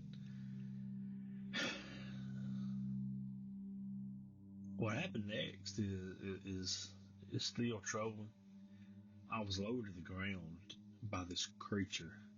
I guess you're gonna call it a Bigfoot, Sasquatch, whatever your deal is on that is. And it was a female, and I say it was a female because the first thing it had a feminine looking face. If that makes sense, it wasn't. I hear a lot of people on these podcasts talk about it looked like a big silverback gorilla and all that. This wasn't that. It was ape-like, but like the cheekbones and the face was more slender than you would look like. I'd say if I looked at gorillas online or in the zoo or pictures, the big old wide face and all that. It was more of a contoured face, and she was also had breasts, and the breasts were she was lactating, and I'm sitting there in agony, man, and I'm scared to death. I don't know what is going on. And she takes her breast and puts it in my mouth, and she tries to get me to drink milk from her breast, and she squeezes her breast, and a little bit of milk gets in my mouth, and it is disgusting. I'm talking about it is the nastiest thing I've ever tasted. But she, during this time, is being so nurturing. I said in the last call that was staticky that it reminded me, now looking back on it, looking at videos of Coco the gorilla with her kittens, how she would nudge them and love on them and try to get them close to her, and she could, generally could tell that she cared. That's what this gorilla, she was,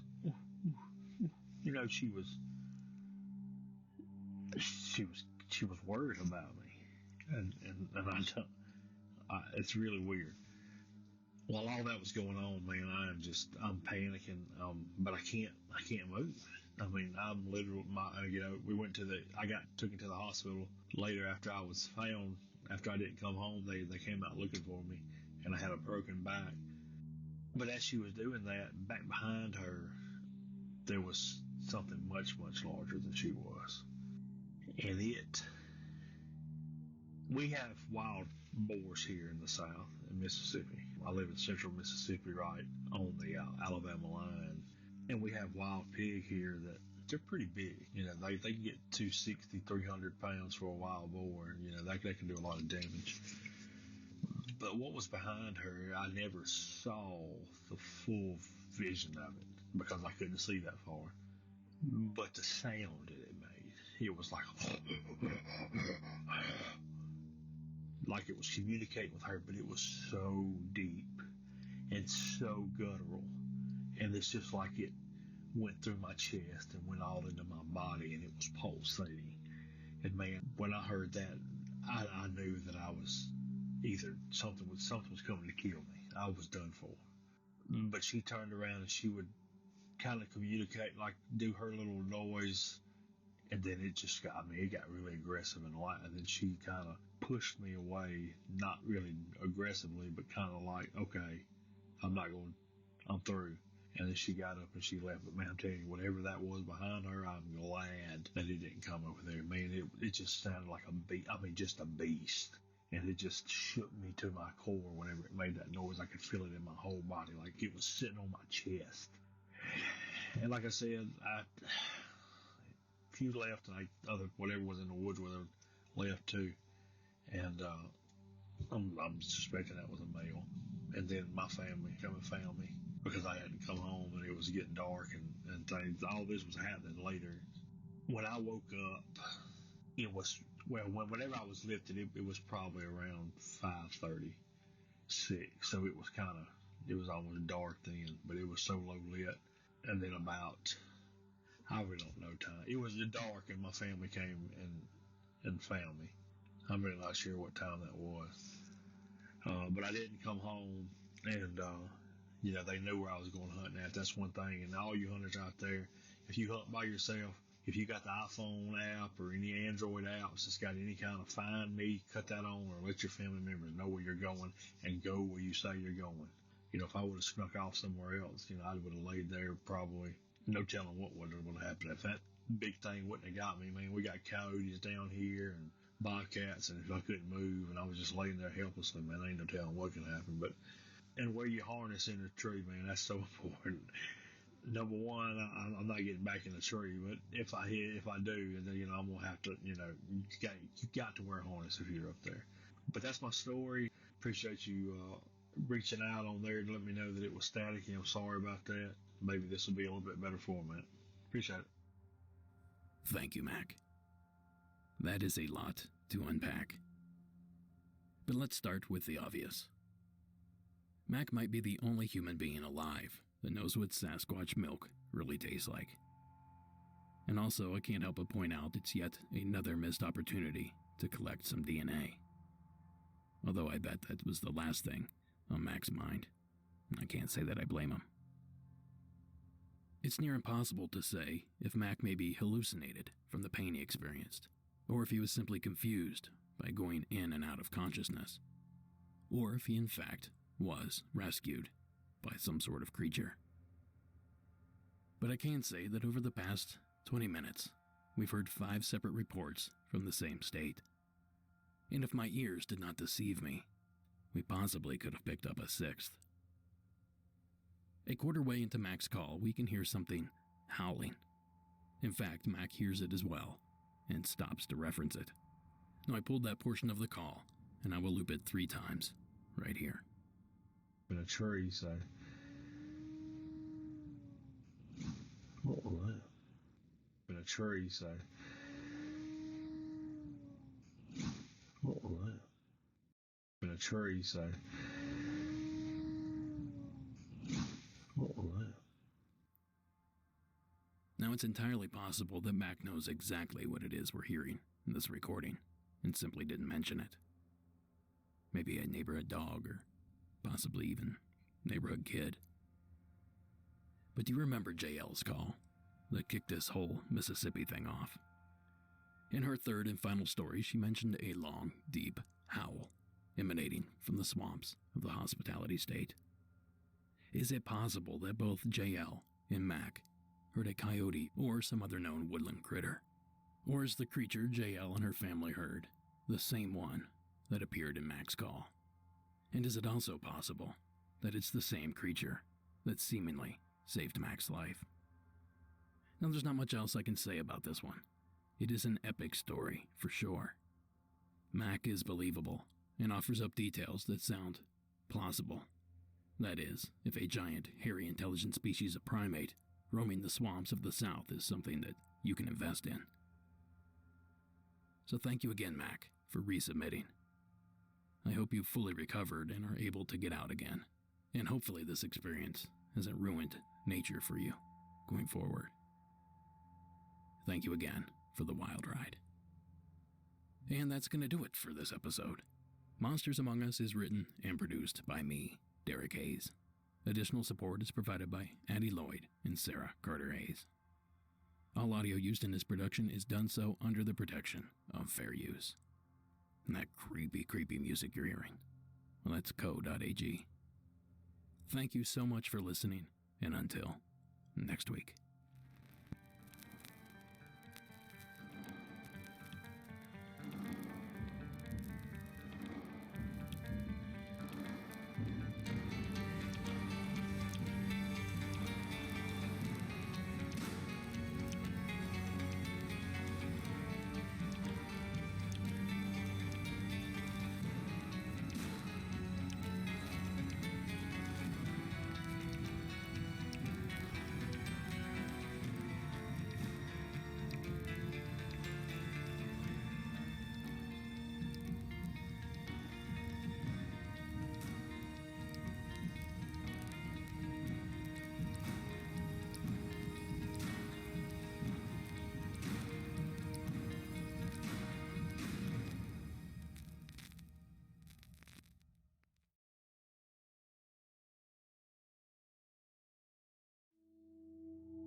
Oh, hi guys.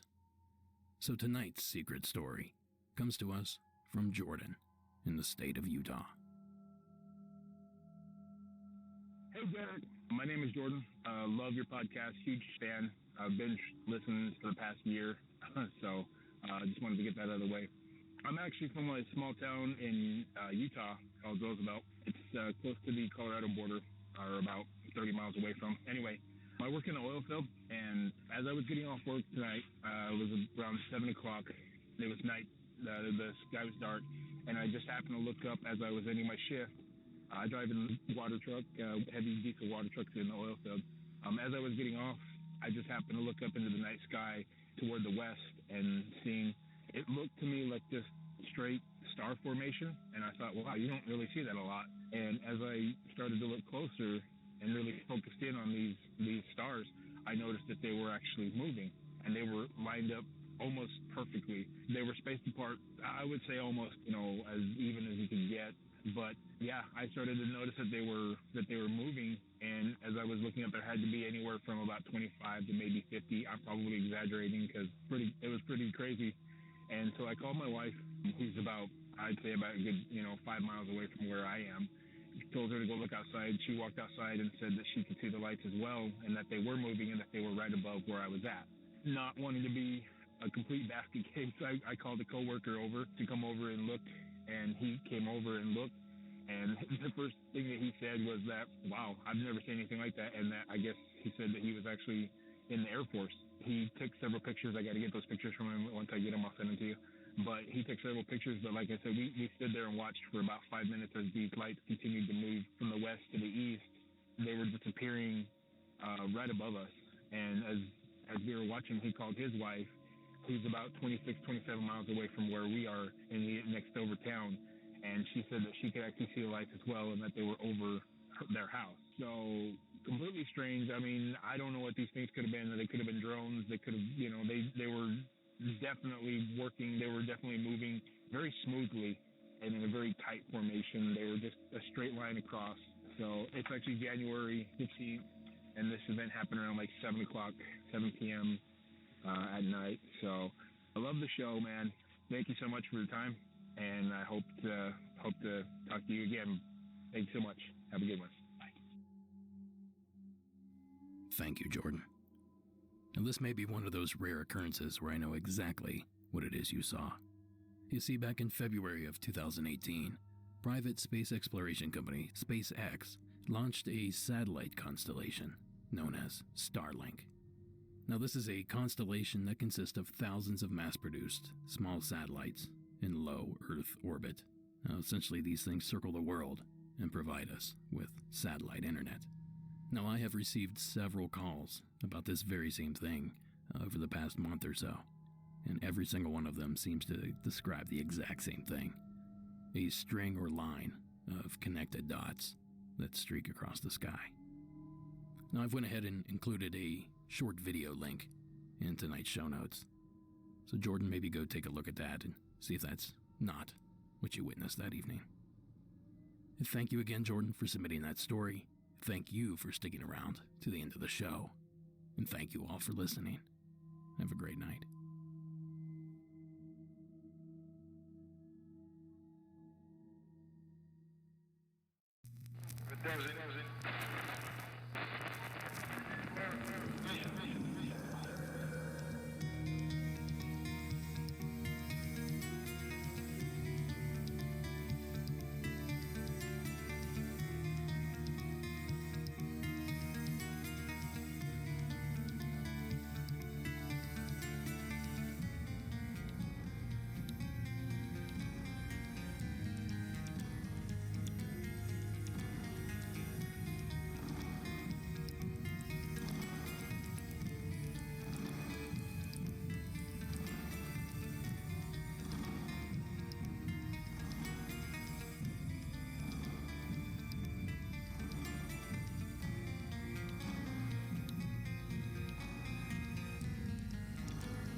Good evening and welcome to Season 9 of Monsters Among Us. I am your guide, Derek Hayes. Can you believe it? Season 9. It really feels like just yesterday, although in reality it's been almost 4 years to the day since I sat down in a fort I created in my Los Angeles garage to record the very first episode. An episode I was certain that no one was going to listen to. But here we are, 4 years, nearly 200 episodes, and well over 6 million downloads later, here we are at Season 9. And we're going to kick off this season with a very special episode. I've been teasing this special for some time now, and I'm quite anxious to finally dive into it. So without further hesitation, welcome to the Season 9 premiere, First-Hand Responder Stories. Tonight's first terrifying tale takes us to the state of Wyoming. The following was submitted by Jeremiah in the Cowboy State.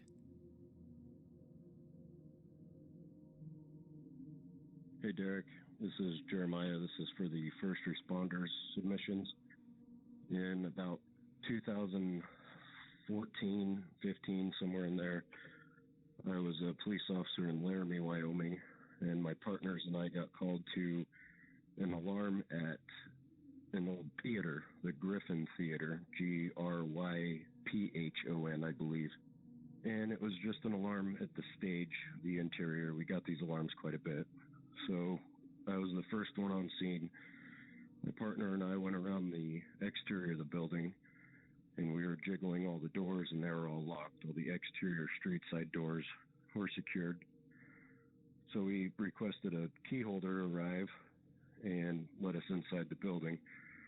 Once the key holder arrived, we went to the main entrance, and he unlocked the door, and we cleared the building from the inside. As soon as I went inside, it just had a weird electric feeling. And I'd been in this theater dozens and dozens of times. So we were clearing all the hallways out, and we saved the stage area for last. And we went to the stage area, to the theater area, cleared out all the aisles of the chairs, and we got onto the stage. And I was facing the stairs and the chairs, and my partner was facing the other way. Our sergeant was facing the stairwell that came up behind the stage. As I'm looking up in the seats on the top balcony, second row, there was a distinct head of a child, probably 8 to 12 years old, that poked up and popped down. So I alerted my partner and my sergeant to this, and we went up to the balcony area. There was one entrance in, one entrance out. That's it. You had to climb all the way up the stairs, go up a small ladder to the small door area to get to the side where I saw this kid. My partner and I cleared this entire area, and it was probably only 15 chairs, so it didn't take us long at all. We double-checked, triple-checked, and noticed that the door, when we opened it, was locked. We got in even though the door was locked, but it was locked. So there was nobody there. So we come back out, and we go talk to the key holder and tell him we didn't find anybody inside. He said, as we were in there, about half an hour, because it's a pretty big area, that a person came running out the front door, and they were wearing all white, and they were wearing wooden clogs, and they ran right past him. We didn't hear anything. These are old doors. We would have heard someone opening the doors from the inside because they creak and they crack and they pop. But we didn't hear anything while we were inside, and the doors were closed behind us as we went in. And he said this guy ran right out in front of him in a big white long gown with wooden clogs, and he went down the street. We searched the area for another 20 minutes. We didn't find anybody, and then my sergeant ended up posting up there all night, watching in between other calls, and we just had a weird feeling all night that somebody was watching us whenever we were around that building. So, hope you have a good time. Enjoy the warm weather there in California. Talk to you later. Bye. Thank you, Jeremiah. Stories like this that involve real people are some of the scariest stories I've ever played on the show. If you think about it, aliens, ghosts, cryptids, only a few have ever been accused of taking a human life. We're people, on the other hand. It's no secret that we are, by far, the most dangerous animal out there. Now, the encounter itself sounds like a squatter was possibly spooked. He tossed on some costume pieces that he found backstage and made a beeline for the front door, no doubt hoping to avoid a ride in a cruiser. But I've never been to Laramie. I don't know if they have a homeless population. I also don't know that this particular theater has costumes and props laying around for the man to take. But given the circumstances of the encounter, it really does seem like the most logical of explanations. Thank you again, Jeremiah, for sharing your story. Now our next entry is one from an anonymous source. This story was submitted from the state of Kansas.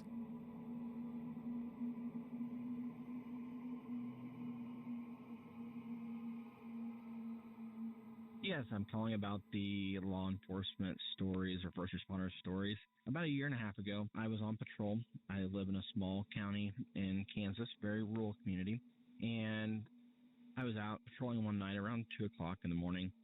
Had a individual that I had for speed and made my stop and approached the vehicle and kind of talked to him for a minute and walked back and ran all his information, then went back up to the vehicle, and he expressed interest in working for our department. So we were chit-chatting about some of the stuff, and then over my shoulder, I could hear this, like a laughing sound. It was like a real deep, almost like a sound, and very distant. It made the hair on the back of my neck stand up, my arms stand up. The driver also heard the same thing, so we broke contact, and I was like, hey, I've got to go. Have a good night. So I went back to my cruiser, got in, moved on up the road a ways, and pulled in to another road to finish up my paperwork. Well, he pulls in behind me, and he gets out and walks up and is standing beside my door, and he's like, hey, I do apologize, but I don't know what that was, and I want to make sure that you're safe to finish up the traffic stop and make sure you didn't need anything else from me. And I was like, no, I'm good. And he's like, what was that? I'm like, I have no idea. And he proceeds to tell me that, he had done a couple tours overseas, Iraq, Afghanistan. And he's like, I've never had fear like that in my life. So I'm not sure what it was. I kind of checked the area. There wasn't any houses within a 5-mile radius of that area. And, I kind of looked for some, vehicles for maybe somebody camping out. There was nothing out there. So I'm not sure what it was, but figured I'd share my story. Thanks for everything you do. Thank you, caller. Before I dive in, I think it's important to point out that a coyote or even a pack of coyotes are quite capable of making sounds that closely resemble a human laugh. In fact, there's a particular recording that has been attributed to Sasquatch activity that I personally think shows just that. Here's a little bit of that clip. January 21st, about 11 p.m. I'm a couple hundred feet from my house, and you hear it going off in the background right now. Kind of sounds weird. Kind of sounds doggish, hyena-ish, but you can hear it going off in the background right now. It's really kind of strange, just to say the least. It's been going off for about 15-20 minutes so far by the fire station. And it's pretty crazy, so if you can listen, that'd be crazy. Hold on.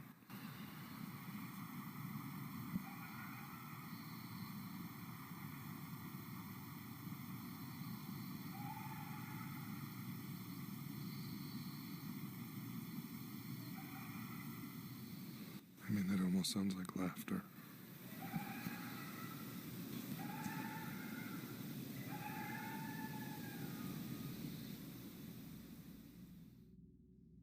That video comes courtesy of Core Sam's on YouTube.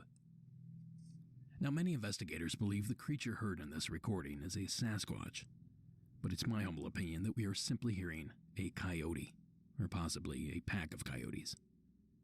But like everyone else in the United States, we have an abundance of coyote here on our mountain. I saw one in my yard over the weekend, to be honest. So as you can imagine, I've heard them yipping on dozens of occasions. A few times I've even heard the same sound that was playing in this video. Yet another reason to believe that this sound is actually coyotes, and not some sort of bipedal hairy monster. So is it possible that this is what our caller heard that spooky night? That the atmosphere and remote location trigger our caller's imagination, causing him to exaggerate what he heard that evening? Or is it possible that there is something unknown roaming the wilds of Kansas? Its sinister laugh can still be heard, echoing over the prairies. Thanks again, caller. And I highly recommend heading over to the show notes at www.monstersamonguspodcast.com/show notes to catch the entire video. Believe it or not, things get even more interesting when someone starts shooting at whatever is making the sounds. Our next submission comes to us from the state of Michigan. The following is Robert's story.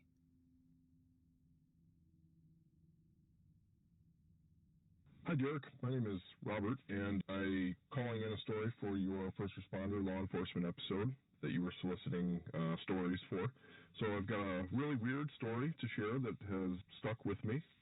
My story, I was a law enforcement officer up in Michigan's Upper Peninsula for about for 2 years, and I was investigating a case. It was a very minor case. I don't remember what it was, but I was hoping to talk to a witness to something that happened, and her name was, let's just say, Mary so-and-so.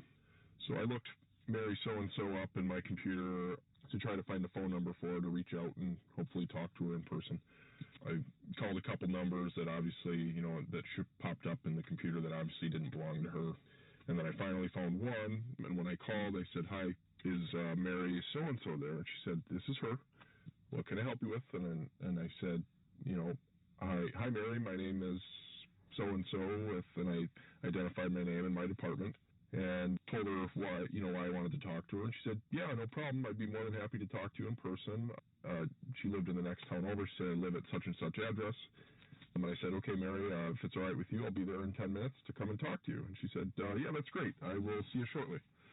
So after I hung up with Mary on the phone, I was running some more people in my computer for the case, and I ran Mary again through a different computer database, and it turned out that Mary had some previous run-ins with the law and was wanted by the courts for something. So I had a coworker that was there at the station with me, and I asked, told my coworker what was going on, and I was going to call Mary to try to make amends on the situation in the best way possible without inconveniencing her too much. Him and I both agreed that's what we would do, but we'd have to talk to her in person about it, and so we agreed we'd go over there and talk to her together.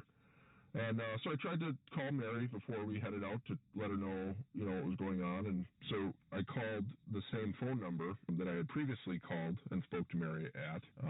A male answered the phone, and I didn't introduce myself at the very start because, some people, don't like to talk to us initially, but I figure, if I can get them to say who they are at the start, then, they won't be inclined to just hang up on us and ignore us. So, so I called, and a male picked up the phone, and I said, "Hi, is Mary there?"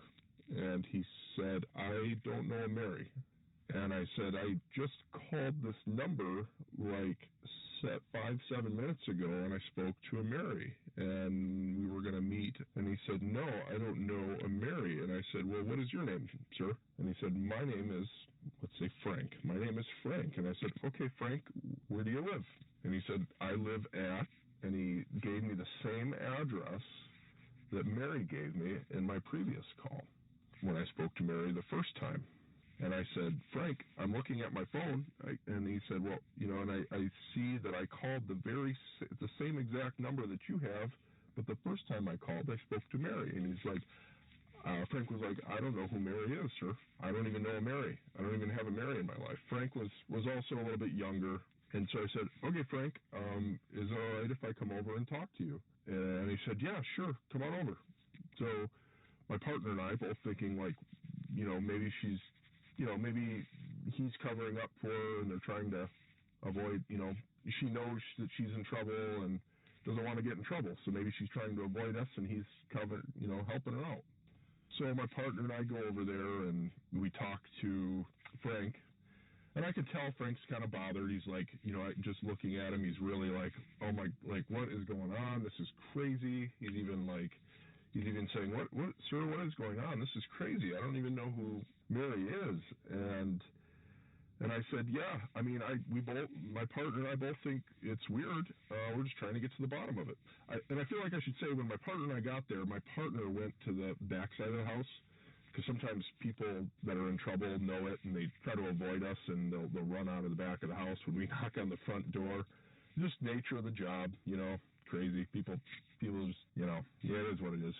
So we had all ends covered, right? So we're trying, we had all ends covered. I mean, I guess it could have happened between the time that I first spoke to her in the time that my partner and I got to the house, where she could have just took off. But my first conversation with her, I didn't think that she was even concerned about it. It didn't seem that way.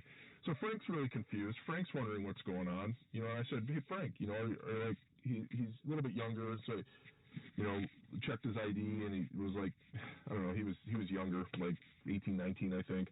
And I said, do you live with anybody else? Are your parents home? And he said, no, I'm home alone. And I said, okay, well, do you mind if I, talk to your parents? He said, yeah, sure. And so I talked to Frank's parents. Frank's parents said, we don't even know Mary. So I said to Frank's parents, hey, is it okay if Frank accompanies me through the house and my partner and I just take a look around? And I mean, of course, they were like, I don't know how, whatever. And I said, look, we're just trying to get to the bottom of this and get this figured out. And they said, yeah, sure, okay, fine. Frank's dad ended up coming. He lived right down the road. He ended up coming over, and Frank's dad and Frank and my partner and I walked through the whole house, upstairs, downstairs, basement, nothing. No Mary, nothing. Everybody's confused. Everybody's like, what the heck, I even asked Frank, and I looked at his call history on his phone, and from his call history, comparing his call history to my call history, it showed that on my phone that I had 2 calls. The first one, the one that I spoke to Mary, on Frank's number, and then the second number would have been the second time I called and spoke to Frank, when Frank denied knowing Mary. I looked on Frank's phone. Frank's phone showed the second call, and then it also showed the first call. So everything lined up. It was Frank's, apparently, both calls showed up on both of our phones in our call histories, but Frank denies ever having received a first call when I was asking for Mary. And again, if you recall, when I called, Mary, the female, was the one who picked up the phone right away. So everybody was weirded out. My partner, I've thought about it a lot. I recently moved on to a different job, and somebody had asked me the other day about, what's the weirdest thing that ever happened to you working as a police officer? And I thought of this story, and, and like I said, I've been listening to your podcast. I'm like, wow, this is a perfect opportunity to call it in. So I don't have an explanation. Nobody does. My partner is convinced that Frank was just trying to cover up for Mary, who was probably his friend. But I've had run-ins with Frank after the fact, and he's like, completely, what the heck, this is so weird, I have no idea what was going on. Just really strange, Derek and listeners, just really strange. So I'd be curious to see what your take is, and if anybody has ever had anything similar happen to them. Anyhow, I hope you enjoyed this, and again, I hope to hear your opinion on it. Congratulations on your recent marriage, and have a good one. Bye. Thanks, Robert. This was a fun submission. Of course, as Robert said, if the young man was lying to protect his friend, then all of this could be easily explained. But Robert is a trained observer. His job and life depends on his ability to read people, and I get the impression that he suspected nothing dubious from the young man. So what does that leave us with? Electronic malfunction? Crossed wires? A time slip? Your guess is as good as mine with this one. But I will say that the events certainly made for a great story. So thank you again, Robert, for sharing your first responder story.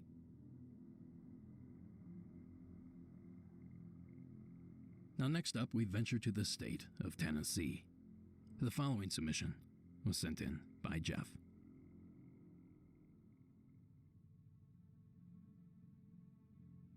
Hi, Derek. My name is Jeff, longtime listener, first-time caller, as they like to say. And I apologize if the quality's not great. I'm calling you from my car on my way to work because I was listening to an episode and a woman mentioned a big cat story. And I've submitted stories on the website before about some other stuff I've seen, but I decided because this is kind of a quick story, it would work well for your show.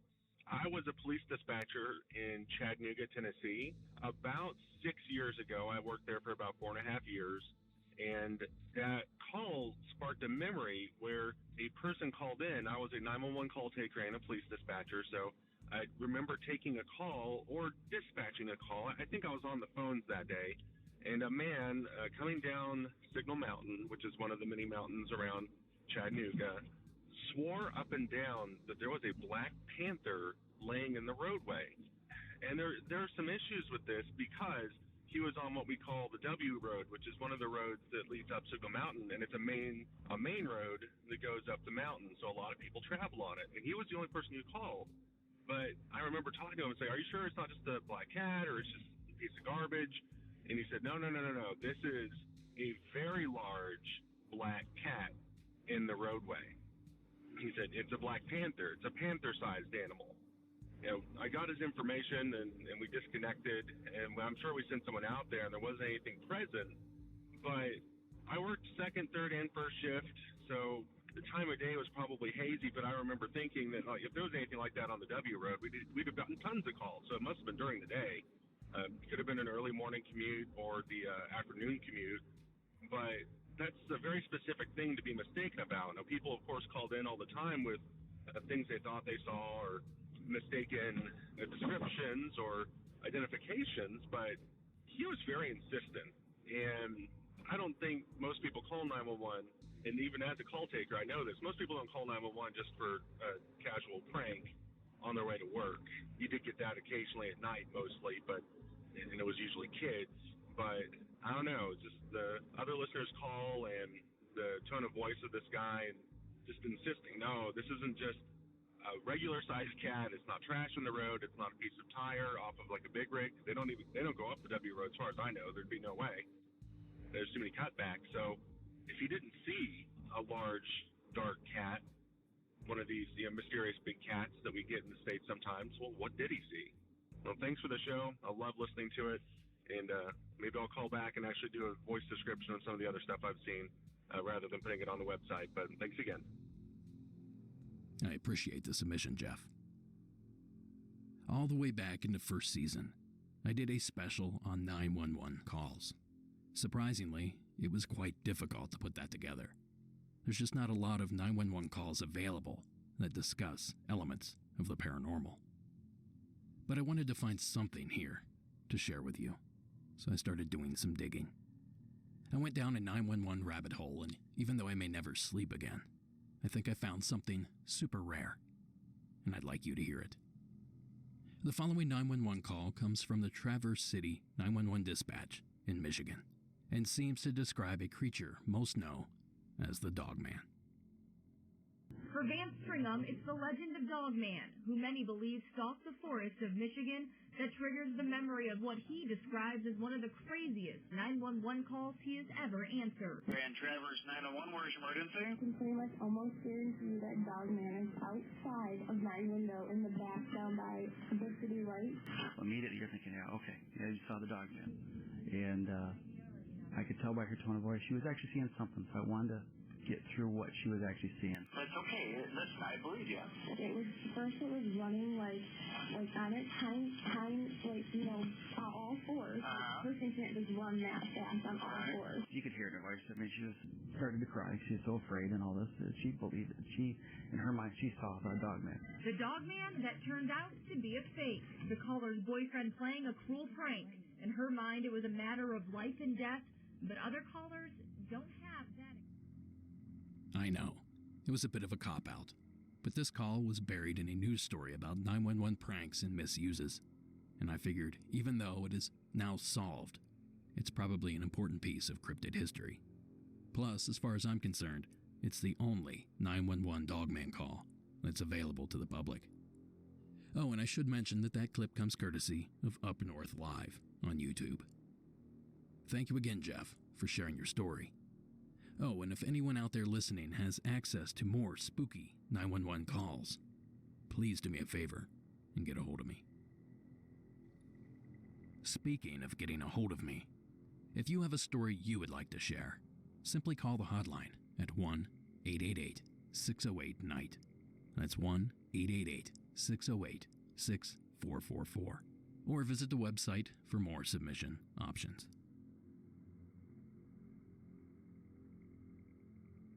And on that note, we move on to our next submission of the evening. The following was submitted by Scott in the state of California.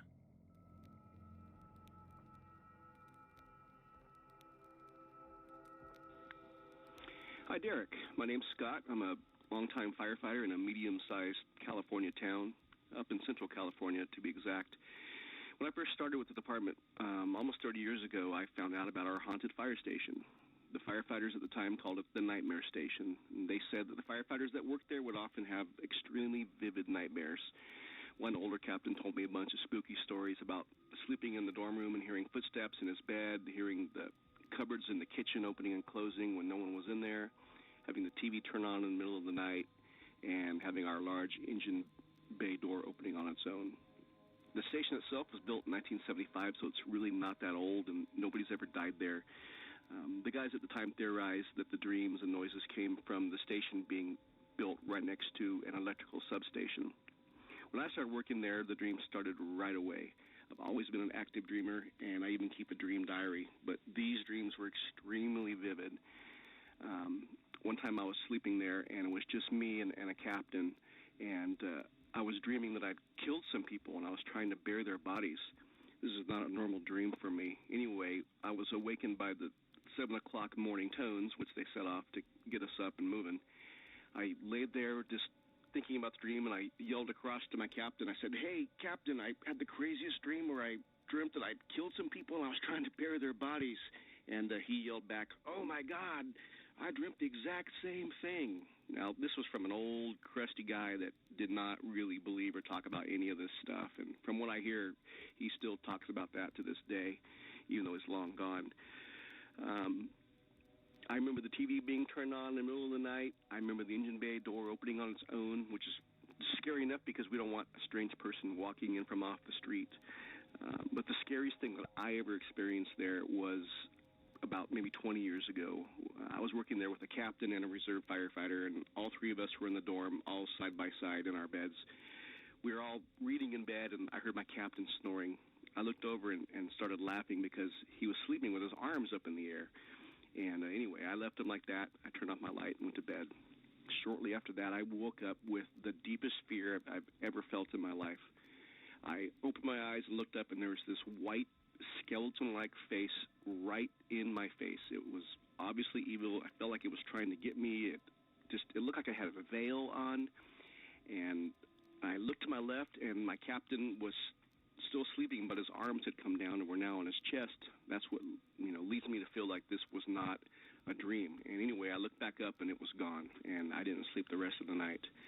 I had a ton of scary dreams and even an alien-type abduction dream while I was working there. I heard piano noises, piano keys in the middle of the night, and a lot of other bumps and noises. My wife saw an apparition walk across the engine bay in the daytime, and another captain reported the same thing. I was having a nightmare one night. I opened my eyes when I woke up, and a large corrugated fluorescent light cover fell from the ceiling right near my head and smashed all over. So I finally moved out of there, worked at another station for 10 years. In the meantime, we hired a bunch of other younger firefighters as the older ones retired. And then, of course, the news stories started right up. Guys were having dreams, thrashing in their sleep all night, seeing human-shaped flashes of light right in our hallway. I rotated back into the station about 2.5 years ago, and things were pretty quiet up until recently. Then I started having the nightmares again, including one that was just so incredibly terrifying that it left me physically shaking for most of the following day. Just last week, we came back from a call, got back in bed, and the dorm room since has been divided into 3 private rooms. And as I laid back down, I heard a huge crash in the engine bay. And through the window from my room to the engine bay, the motion detector light did not go on, even though it's super sensitive. And I said, heck no, I'm not going out there. Anyway, we had another call a little while later, and we all talked about how we heard it. And then when we came back, we found a large antique fire engine spotlight had fallen off the shelf with glass all over the floor. Really no reason for that to happen. I've also seen glimpses of people in the station hallway and just a lot of other strange noises. I'm planning on retiring soon, but I'm trying to get a psychic friend of mine to come by the station for a visit to see what she feels. Anyway, I'm a nut for all things paranormal, and it's been kind of neat working there. All of our other stations have different levels of activity, and some of us theorize that we bring back a lot of negative energy from the calls that we constantly go on.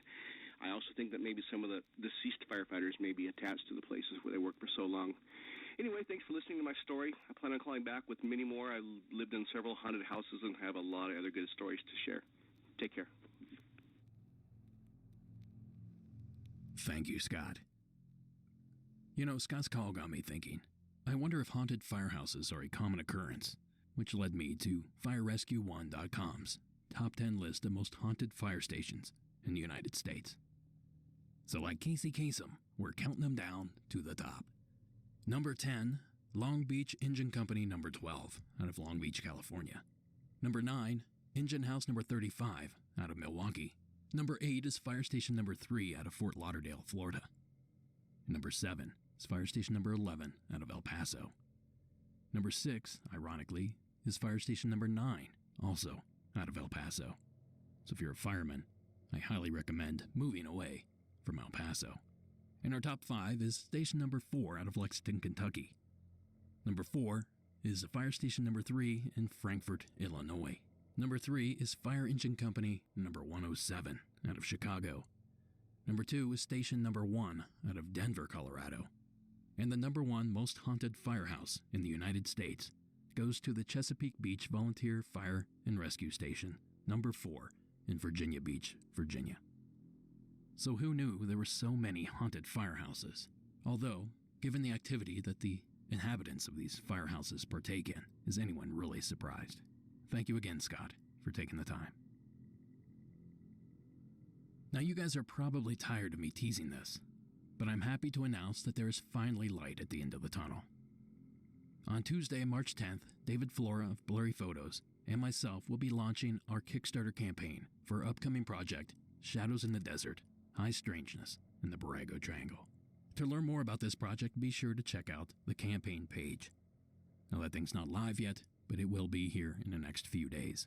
So swing back and check the show notes later this week, or visit our social media pages for that link. Now in addition, David and I will be guests on several different paranormal podcasts over the next 2 weeks. Our interview with Shannon LeGros at Into the Fray has already dropped. We have upcoming appearances with Expanded Perspectives, Hysteria 51, Hillbilly Horror Stories, and Mad Scientist Podcast. If you like weird paranormal stories, do yourself a favor. Check out those guest spots and head up to Kickstarter on March 10th. Now our next tale tonight also comes from a fireman. This call was submitted anonymously from parts unknown. In the town I live in, we recently built a new hospital. I work for the city as a firefighter, so one night we got called to the old hospital for an alarm. This wasn't too uncommon because people were breaking in to see what was all left behind. When we got there, PD said it looked like some kids got in and were discharging fire extinguishers. We still had to do a check of the building to make sure there was nothing else. My partner and I were checking one of the lower levels when we heard laughter and footsteps. We radioed to the officers that we might have someone in the basement. We all did a complete check of the basement level and found no one, so figured they must have got away. It was about 2 months later when we were asked to assist in clearing out some of the furniture and things that were left behind. That day we met up with the maintenance man that had been put in charge of the project. We were making small talk with him, and he was telling us about how long he had worked there and how the place changed over the years. One of the volunteers that was helping made a comment about how creepy it was being there. The maintenance guy then said all kinds of strange things have happened, and he started to tell us about them as we were working. I decided to ask him if he'd ever heard any giggling or footsteps, thinking back to the call I responded to a few months back. He replied back with, "Oh yeah, happens all the time in the basement area," and told us that he'd always hear them in one area right by the small auditorium that was there. As soon as he said that, I looked at my partner who was standing there white as can be, because that was the same area we were in that night. We've been called back to the hospital a few times, and my partner and I still get the chills and slightly freaked out when we're in that part of the basement. Thank you, caller. And a huge thank you to Warren Pon Abbott for volunteering his vocal talents to this story. Honestly, I'm surprised at the lack of submissions by security guards and night watchmen. Perhaps most don't consider that a first responder position, but I think, at least in the interest of collecting these stories, we should accept it. Great story, caller. Thank you for taking the time to submit it.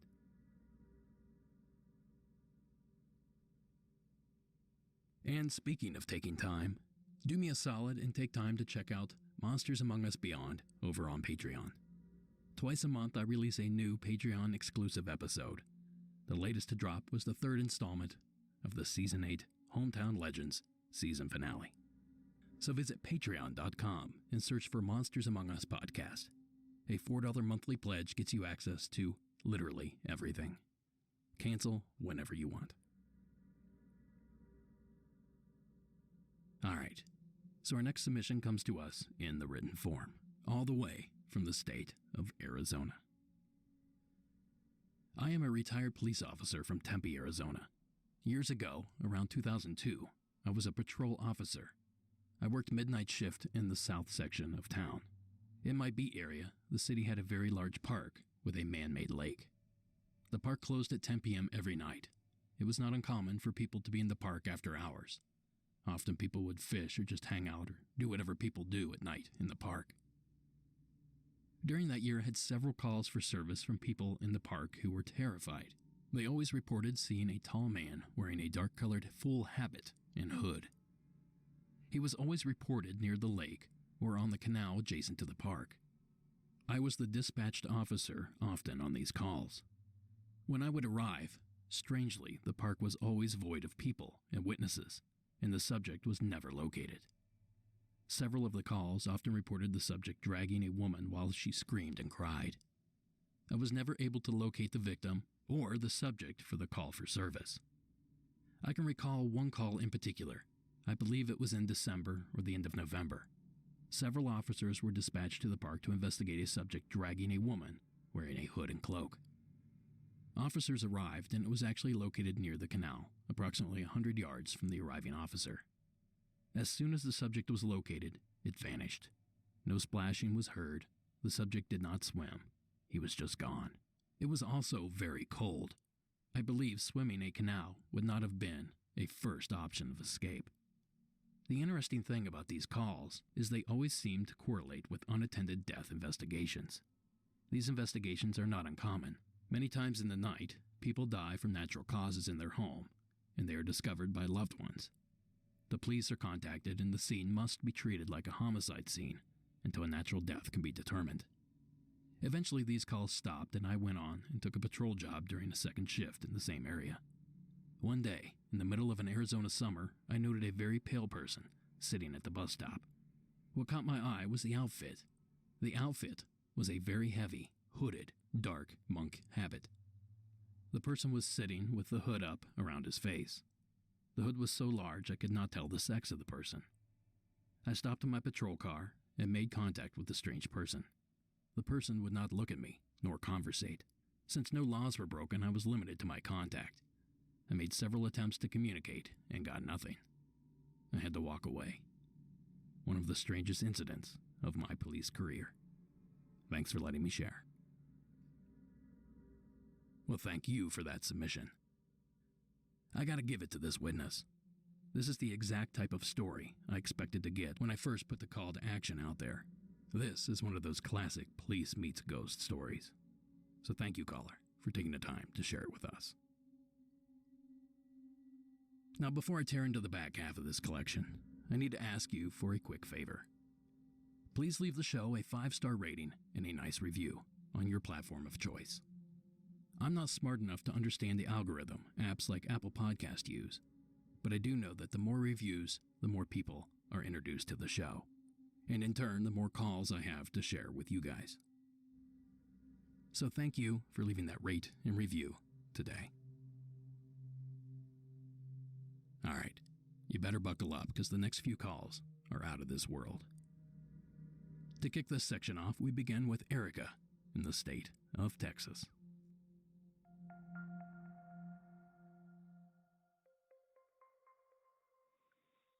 Hi, Derek. This is Erica from Texas. This story is related to your first responder request. So this story is not my own. This is actually my dad's. He was a trooper with Texas DPS and eventually made it all the way up in the ranks. But this story is from when he first started and was still working the roads.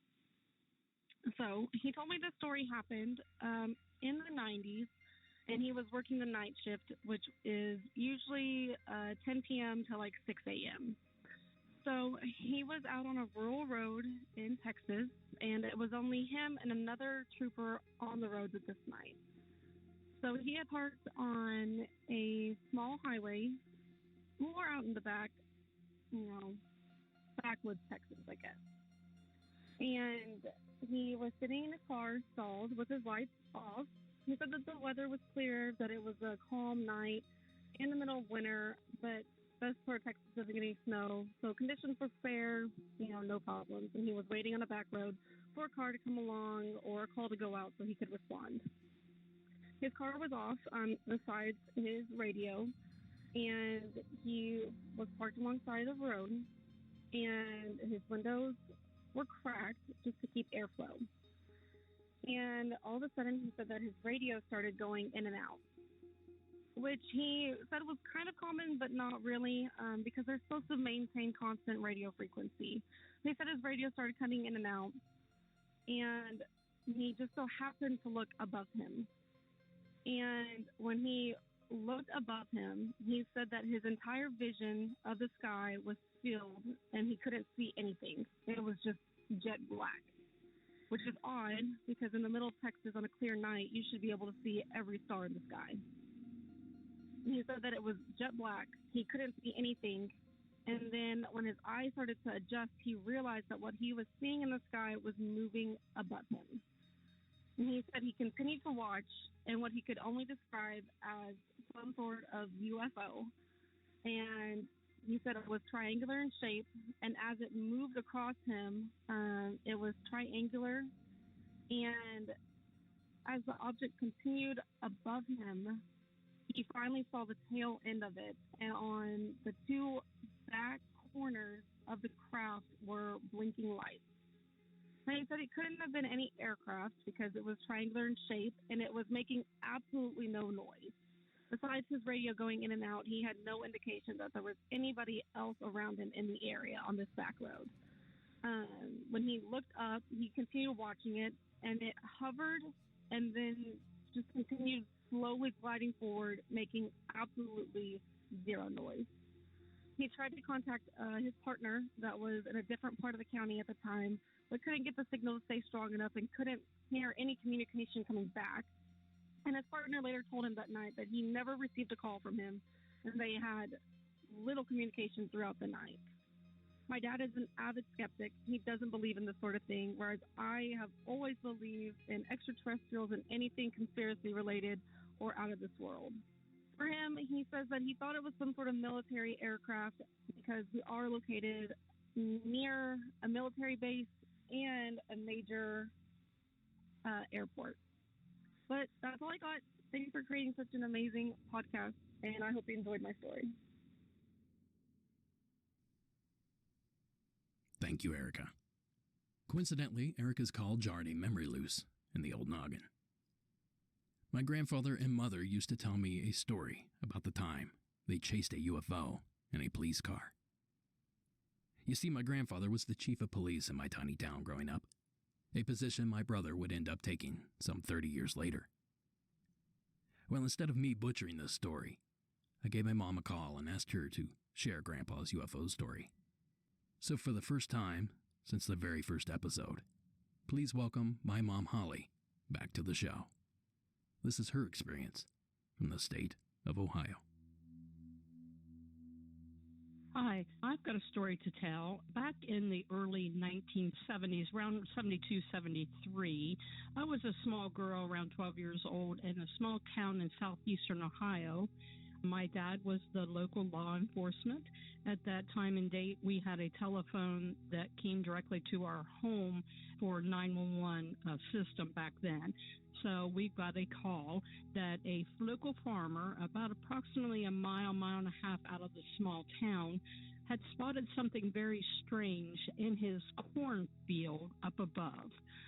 He described it to my dad as something that was very lit up and kind of made a humming noise. So my dad, being the local law enforcement, was in the cruiser on the way out there, and he offered us a ride with him to go witness or go see what was going on in this farmer's field. We loaded up in the back seat of the cruiser, and we sped off to the local farmer's area. We got very close to the area, and we could see many lights up in the sky. They seemed to file like in a straight line. They were very, very bright, and they almost had a glow about them. As we got closer, the lights got brighter. The lights got a little bit more rounder, a little bit more glowing. We did go directly where the farmer had spotted this object. We heard a loud humming noise, almost humming enough to vibrate the back window of the police cruiser where we were riding. As we got closer to the object in the sky, it seemed to dart off. Not very far, just far enough for us to notice that it was moving. My dad at the time moved with the object. We followed the object throughout the farmer's area, the back road. We came back into our town that we lived in. We followed it up near the high school. We followed it all through town. It just went to different areas. And it almost was at the point where it waited on us to get to that area where it was hovering. We chased more or less this object many places in town. We was fascinated by it. The lights were just so glowing and so hypnotizing that we continued to watch.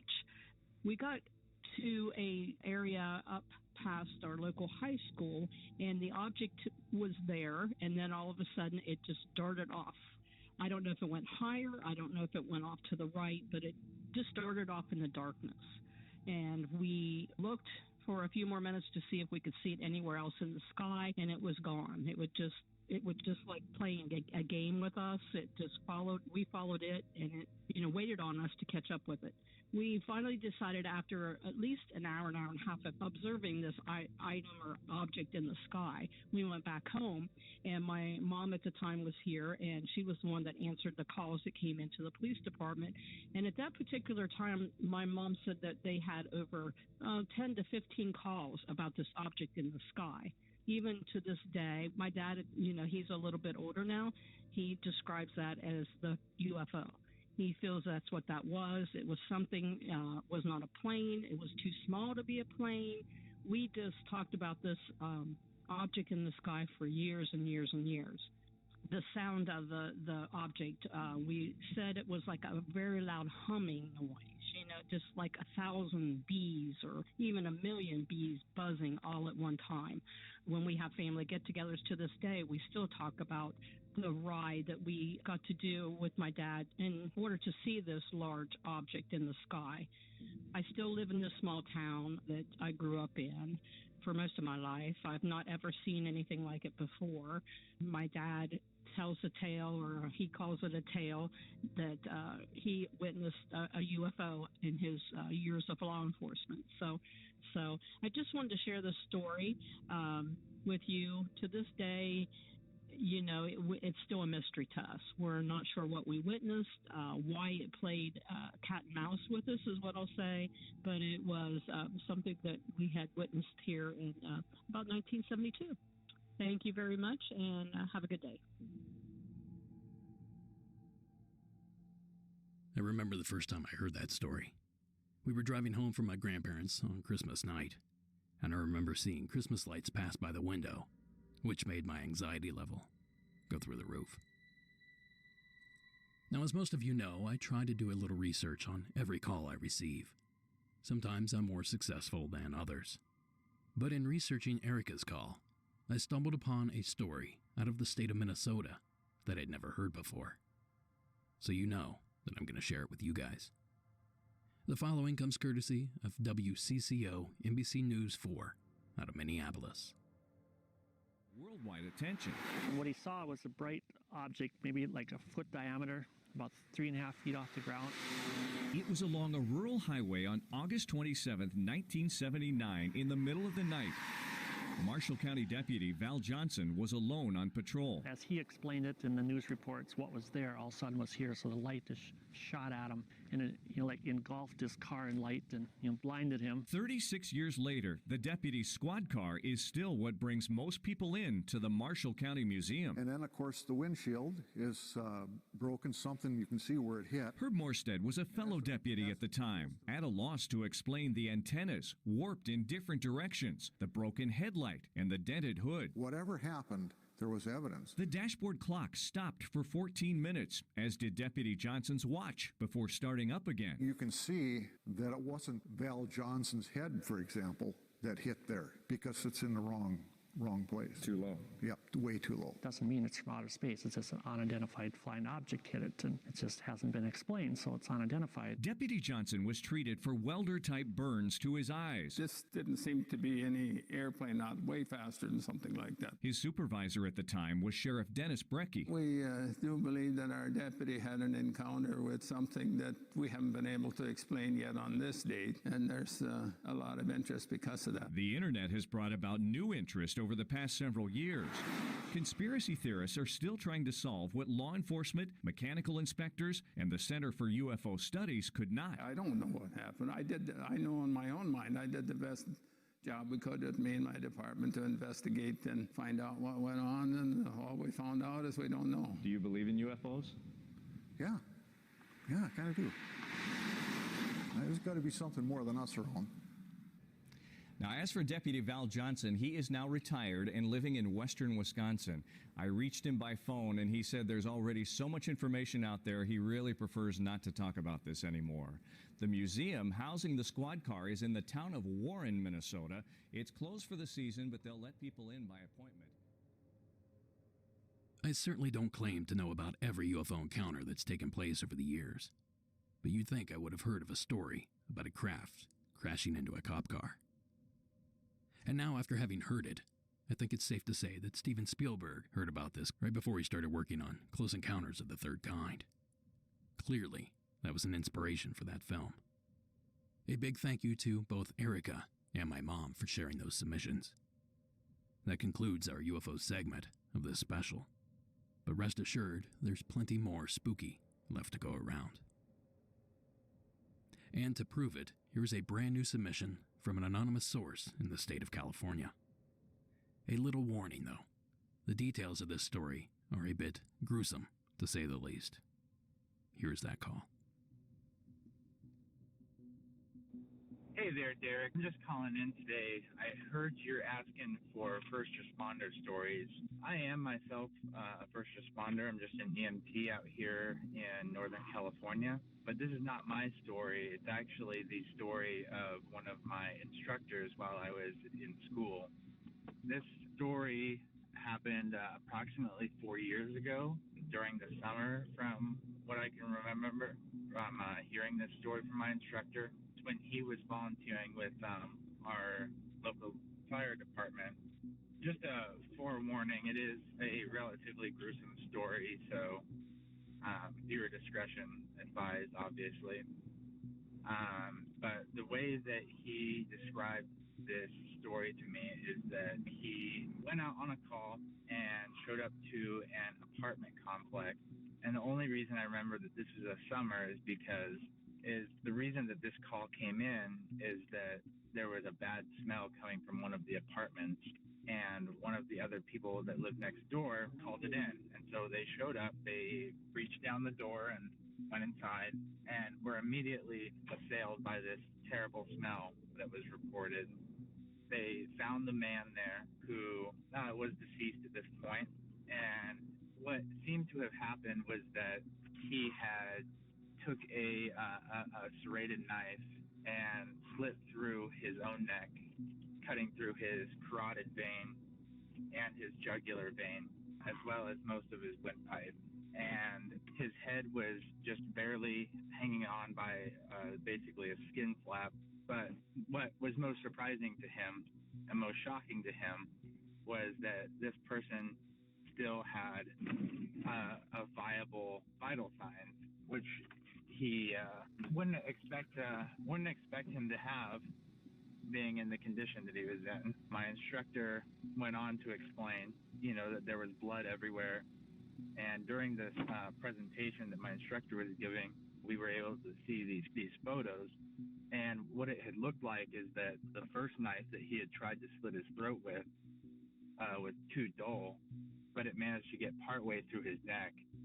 And so he had actually stood up, walked across the room, and you can see in these photos blood strewn across the floor with bloody footprints leading over to the knife block, to where he set down the original knife and picked up the serrated knife and then finished the job. He was unconscious, but he still had a pulse and he still had a respiratory rate. Obviously he was brain dead because there was no oxygen and no blood getting to his brain. But because he had vital signs, you're required to transport them. So my instructor and the other firefighters loaded this patient up onto the gurney and transported him to the nearest hospital. And then obviously once they got to the hospital, he was pronounced dead at the scene. And, he was too far gone. There was nothing that they could do for him. But yeah, so I just wanted to give you that call. And that's definitely one of the more disturbing calls. I just wanted to share that with you, and I hope you have a good day. All right. Bye. Thank you, caller. That is a brutal story. It really makes you feel for anyone that's fallen that far, that they'd be that desperate. Just sad. Either way, we appreciate the story. But this is one instance where I'm very happy that the caller no longer has access to the photographs. Thank you again. Now, our next story was also submitted anonymously, this time from the state of Texas. Hey, Derek, this is for your first responders. I'll keep my name and stuff out of it because I still work as a corrections officer. This happened back in about 1999, 2000. I work in a large county jail in Texas. It was around 8 o'clock at night. We were called over to a tank by our outside trustees. They were very shaken up. 4 or 5 guys in the cell were very, very shaken up. They said that they had saw a woman walk by on the run around the cell. There was no other female on the floor that night. So I called my corporal over, and the corporal, who had been there for several years, figured out that the description that they gave her of what she was wearing was what the inmates had wore back in the late 60s, early 70s. And come to find out, she knew of a female that had hung herself on that floor and died. So I know you wanted some first responder calls. So there you go. Thank you, caller. Honestly, I'm surprised we don't hear more about prisons and jails being haunted. If you think about it, it makes perfect sense. Large crowds of people in heightened emotional states. If what they say is true, and places with lots of human activity are more likely to produce paranormal activity than others, then these institutions are probably crawling with the ghosts of those incarcerated years ago. Thank you again, caller, for sharing that call. I especially like that someone was able to recognize the Spectre's uniform.